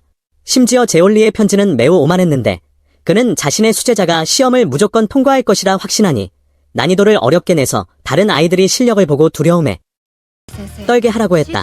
그 말을 듣고 쿠논도 스승의 편지에 동의했는데 세이피는 쿠논이 제올리의 제자라는 것을 알고 매우 불쾌해했다. 그녀는 제올리가 자만심이 강한 사람이라는 것을 알고 있었지만 이 정도일 줄은 몰랐고 심지어 제자인 쿠논도 그 오만함을 물려받은 것 같아서 겁도 없이 어려운 시험을 요구한다고 생각했다. 남자 주인공을 시험하기 위해 사프 선생님은 바람 마법을 발동해 전신을 감쌌고 과제는 선생님 몸에 손을 대면 이기는 것이었는데 이것은 남자 주인공의 물 속성을 상성으로 이길 수 있는 중급 마법이었다. 예상대로라면 물이 가까이 오면 다 날아가 버릴 것이기 때문에 중급 마법사에게도 어려운 일이었고 쿠논처럼 2가지 마법밖에 못 쓰는 사람에게는 말할 것도 없다고 모두가 생각했다. 하지만 쿠논은 그게 전부냐며 자기는 더 어려울 줄 알았다며 의아해했다. 사프는 말만 하지 말고 행동으로 보여달라며 시험을 통과하면 인정하겠다고 했고 큰 소리 쳐놓고 못하면 여신 앞에서 망신이라고 했다. 그 말을 듣고 남자 주인공은 진지하게 임하며 수많은 물 구체를 만들어냈지만 힘이 부족하다는 평가를 받았다. 남자 주인공은 계속해서 믿을 수 없을 만큼 많은 수로 구체를 분리했는데 비록 초급 마법이지만 그가 만들어낸 물 구체의 수는 정말 놀라웠고 계속해서 구체를 더 작게 분리하여 물로 된 안개를 만든 다음 색을 바꾸었다. 사프의 바람은 머리부터 발끝까지 포위되었지만 남자 주인공의 수증기는 아직 침투하지 못해서 선생님은 남은 게 더 있냐고 물었는데 뜻밖에도 쿠노는 의자를 만들어 앉으며 자신이 이겼다고 했다. 자신은 이 상태를 이틀 동안 계속 유지할 수 있지만 사프 선생님의 바람 보호막은 기껏해야 30분. 왜냐하면 중급 마법은 마력을 더 많이 소모해서 길어야 반나절밖에 못 버티기 때문이었다. 시간 제한 규정이 없었기 때문에 이 승부는 누가 더 오래 버티느냐로 결정되었고 그 말을 듣고 모두가 이해했으며 사프도 지구력으로 따지면 도저히 이길 수 없어서 항복했다. 남자 주인공은 너무나 똑똑해서 순발력 대결을 지구력 시험으로 바꿔버렸고 아주 쉽게 시험을 통과했는데 제올리가 여기 있었다면 뛰어난 제자를 보며 승리의 미소를 지었을 것이다. 잠시 후 4명의 특급반 학생들은 면접을 보러 갔는데 남자 주인공은 여전히 성녀 옆에 앉아 마법을 결합해보자고 졸랐다. 성녀는 쿠논의 아이디어에 전혀 호응하지 않아서 선생님께 도와달라고 요청했고 선생님은 시험이 끝날 때까지 쿠논에게 작업 금지 명령을 내릴 수밖에 없었다. 이때 사프 선생님은 아까 있었던 시험에 대해 언급하며 만약 시간 제한이 있었다면 쿠논이 어떻게 이겼을지 물었다. 쿠논은 정면 돌파를 생각했었다고 인정했는데 그는 물 속성 하나만으로도 머릿속에 수많은 아이디어가 있었다. 상대의 마법을 점령하고 싶다면 밖에서보다 안에서 공격하는 것이 더 쉬운데 물은 거의 모든 것에 스며들 수 있기 때문에 선생님의 바람 속으로 물을 침투시켜 쓰러뜨리려 했다고 말했다. 그에게는 물 속성이 최고였고 그는 물이 가장 강하다는 것을 증명하기 위해 제올리 스승님도 꺾고 싶어 했다. 그 후 세이피는 남자 주인공을 면접 장소인 방으로 데려갔는데 방 안에는 어둠밖에 없었고 마안을 사용해도 바람밖에 느껴지지 않았다. 선생님은 앞이 바로 어둠이니 무서우면 같이 들어가 줄 수 있다고 했지만 쿠노는 거절하고 혼자 들어갔다. 마력에 눈을 써도 아무것도 보이지 않았는데 그때 어둠 속에서 목소리가 들려왔고 남자 주인공의 마안은 즉시 깨져버렸다. 그의 주변에는 7명이나 있었고 쿠노는 앞에 있는 여성에게 면접을 보게 되었는데 그는 신사처럼 행동하며 매우 예의 바르게 대답했다. 한참 동안 면접을 본 후 남자 주인공은 특급반으로 배정받았고 그는 앞에 있는 여성이 제올리보다 더 강하다는 것을 알게 되어 기뻐하며 더 배우고 싶어 했지만 그 여성은 자신을 마녀라고 소개하며 남자 주인공을 가르칠 사람이라고 말하려던 찰나 쿠노는 특급반에 합격했다는 기쁨의 말을 다 듣기도 전에 밖으로 뛰쳐나가 버렸다. 이때 사프에게는 아직 읽지 않은 제올리의 또 다른 편지가 있었는데 열어보니 사프에게 당부하는 내용으로 제자인 쿠논이 몇 년 안에 사프를 능가할 것이라고 적혀 있었다. 그렇게 뛰어나더라도 차별하지 말라고 하며 아직은 어린아이고 조금 난폭할지 몰라도 속 깊은 아이라는 내용이었다. 밖에서 도련님을 기다리던 링코는 마침내 다시 만나 기쁨을 나누었다. 다시 제올리의 편지로 돌아가서 최고의 마법사 제올리는 언젠가 쿠논이 청색의 마술사가 될 것이라고 했다. 방금 남자 주인공을 면접했던 두건슨 마녀도 그 사실을 인정했는데 그녀는 남자 주인공이 비록 미완성이지만 마안을 만들고 있다는 것을 알아차렸고 그런 종류의 마법은 그녀조차 전혀 모르는 것이었기에 바로 그렇기 때문에 마법은 언제나 흥미로운 것이었다. 그럼 10화에서 다시 만나요. 10화. 학교에서 바로 시작하는 쿠논의 비즈니스와 성녀의 돈벌이를 돕는 임무. 10화의 시작은 쿠논의 집안 분위기인데 링코로부터 온 편지가 도착했고 메이드가 쿠논의 부모님께 그가 마술학교의 특급반에 합격했다고 알린다. 하지만 기쁜 소식을 들은 지 얼마 되지 않아 링코는 바로 쿠논의 나쁜 소식을 전하는데 편지에서 링코는 쿠논이 시험 중에 너무 과한 행동을 했다고 보고했다. 지난 화해 선생님 시험에서 물마법을 썼지만 붉은색을 만들어 학교 운동장 전체를 붉게 물들였고 사람들은 피인 줄 알고 공황 상태에 빠졌다. 기쁜 소식은 적고 나쁜 소식은 많아 쿠논의 아버지는 엄청나게 화를 냈다. 결국 쿠논의 아버지는 아들의 장난기를 잡기 위해 쿠논의 용돈을 한 달 동안 끊기로 결정했다. 반대편 쿠논의 특급반에서 선생님도 쿠논과 친구들에게 어려운 과제를 주었는데 특급반의 규칙은 학생들이 생활비와 연구비 전액을 스스로 부담해야 한다는 것이다. 학교는 실험실만 무료로 제공하고 나머지는 책, 재료부터 의식주까지 모두 스스로 해결해야 한다. 선생님은 마법사가 자신의 마법으로 돈을 벌 수 없다면 인류 마법사가 될 수 없고 특급반에 남을 수도 없다고 말했다. 이때 새로운 친구들의 재정 문제가 드러나는데 쿠논은 아버지가 지원을 끊었음에도 별로 압박감을 느끼지 않았다. 왜냐하면 그는 제올리 스승님에게 가르침을 받았기에 이런 시련은 아무것도 아니었기 때문이다. 하지만 가장 큰 문제는 성녀 레이스에게 발생했는데 그녀는 매달 150만 네카라는 막대한 비용을 짊어지고 있었다. 쿠논과 다른 사람들은 놀라서 그녀가 여자라서 자신을 꾸미는데 돈을 많이 쓰는 줄 알았지만 이유는 고귀한 신분을 보호하기 위해 따라온 경호원과 메이드로 구성된 수행원단 전체를 부양해야 하기 때문이었다. 이번 돈 벌기 도전 앞에서 쿠논은 매우 들떴고 집에 돌아와 물침대에서 쉬면서 링코가 우울해 보이는 주인님을 보고 무슨 일이냐고 물었다.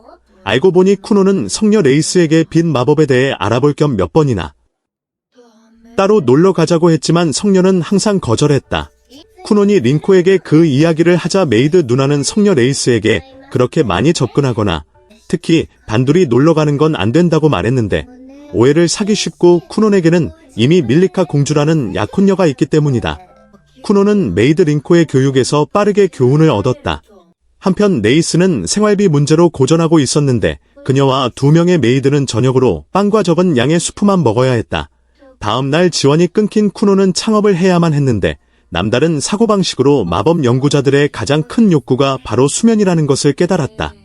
쿠논은 물마법을 활용해 교실의 어두운 공간과 결합된 특별한 물침대를 만들었는데 사용자가 60분만 눈을 붙여도 하루 종일 잔 것처럼 상쾌하게 해주는 것이었다. 쿠논의 수면 성지 서비스는 즉시 매진되었고 각 학년 학생들부터 선생님들까지 체험하기 위해 긴 줄을 섰다. 아침 일찍부터 쿠논의 물침대에서 자고 싶어하는 사람들이 줄을 섰는데 예전에 쿠논도 제올리 스승님과 밤샘 연구를 자주 했기에 수면에 대한 욕구를 아주 잘 알고 있었고 까다로운 제올리 스승님조차 푹 빠지게 만든 물침대와 결합하니 쿠논의 수면 성지 서비스는 손님이 잘 침대가 부족할 정도였고 모두가 그의 서비스에 매우 만족했다. 돈이 물처럼 쿠논의 주머니로 들어와 개인적인 경제 문제를 깔끔하게 해결했다. 쿠논과는 반대로 레이스는 막다른 골목에 빠졌는데 희귀한 빈 마법과 치유 능력을 가지고 있음에도 교회와 학교의 규정상 이 신성한 능력을 이용해 돈을 버는 것이 금지되어 있었기 때문이다. 그녀는 병원을 열 수도 없고 치료 서비스를 팔 수도 없었다. 그렇게 며칠이 지나고 레이스와 메이드는 전기도 켜지 못하고 양초를 써야 하는데 그 양초마저 다 타서 꺼지는 궁핍한 상황에서 생활해야 했다. 이때 메이드는 이런 상황에서 성녀님을 도울 수 있는 사람은 쿠논뿐이라고 조언했고 다른 방법이 없던 레이스는 자존심을 내려놓고 쿠논에게 조언을 구하기로 했는데 마음속으로는 여전히 그의 장난기 어린 성격이 걱정되었다. 하지만 이번에 쿠노는 지난번 집에서 링코에게 받은 엄격한 훈련 덕분에 진정한 신사처럼 행동했다. 그는 더 이상 노골적으로 작업 걸거나 놀러 가자고 하지 않았고, 네이스가 난처해하지 않도록 여자 선생님을 대화에 불렀으며, 쿠노는 진지하게 문제를 분석했다. 성스러운 약초 재배 프로젝트. 쿠노는 시실라 풀 또는 성초라고 불리는 것을 심자는 미친 아이디어를 제안했다. 이것은 약 제조에 쓰이는 비싼 재료로 씨앗 하나에 20만 네카지만 완성품은 150만에서 200만까지 팔 수 있었다. 이 성스러운 화초를 되팔 수만 있다면 네이스가 수익을 내는데 쉽게 도움이 될 것이고 한 달에 150만 네카라는 돈은 더 이상 문제가 되지 않을 것이다. 하지만 네이스는 이 풀이빛과 정화 마력이 매우 높은 성지에서만 살 수 있다는 문제를 제기했고, 일반적인 흙에서는 절대 이 식물을 키울 수 없었다. 하지만 남자 주인공은 빛을 실험할 방법을 생각해냈다며 네이스를 위로했다. 쿠노는 자신의 지식과 네이스의 기술을 결합했는데, 네이스는 성지 마법을 사용해 고위급 빛 결계를 만들어 성지의 환경을 시뮬레이션하고, 쿠노는 물마법과 농업 지식을 사용해 습도와 토양을 조절했다. 결과는 예상 밖의 성공이었고, 시실라 화분 5개가 실험실 안에서 초스피드로 싹을 틔웠다. 빛 계열 교수님도 이 모든 과정을 지켜보았는데, 그녀조차 쿠논이 이렇게 창의적일 줄은 몰랐고, 성스러운 식물 재배가 실험실에서 이렇게 가능할 줄은 몰랐다. 네이스는 그제야 미안함을 느꼈는데, 예전에는 쿠논을 여러 번 불편해했지만 지금 그가 자신을 이렇게 많이 도와주고 있었기 때문이다. 성녀는 고개를 숙여 쿠논에게 감사했다. 하지만 이제 중요한 단계가 남았는데, 쿠논과 선생님은 성초의 꽃을 채취해 약을 조제했고, 재료가 충분해지자 쿠논은 마법으로 약사발에 물을 부어 푸른 알약을 만들어냈다. 그들은 약을 가게로 가져가 200만 네카에 판매하는 데 성공했고, 네이스는 150만 네카의 빚을 해결했을 뿐만 아니라 노동력을 파는 대신 고급 재료를 파는 새로운 방향을 찾았다. 10화의 마지막에 쿠노는 네이스와 2명의 메이드와 함께 전승 축하 파티를 하러 갔고, 축하 파티는 즐겁게 진행되었으며, 네이스는 처음으로 진심으로 쿠논에게 고마워했다. 하지만 쿠논과 친구들의 유명세는 주의를 끌게 되었는데, 마지막 장면에 쿠논의 물침대 서비스방에 낯선 여학생 3명이 체험하러 누워 있었다. 그들은 단순한 손님이 아니라 정보를 수집하러 온 사람들처럼 보였지만, 쿠논의 물침대가 너무 편해서 셋 다 인물을 조사하는 것도 잊은 채 꿀잠을 자버렸다. 과연 이 세 소녀가 무엇을 조사하려고 했는지 11화를 기대해보자.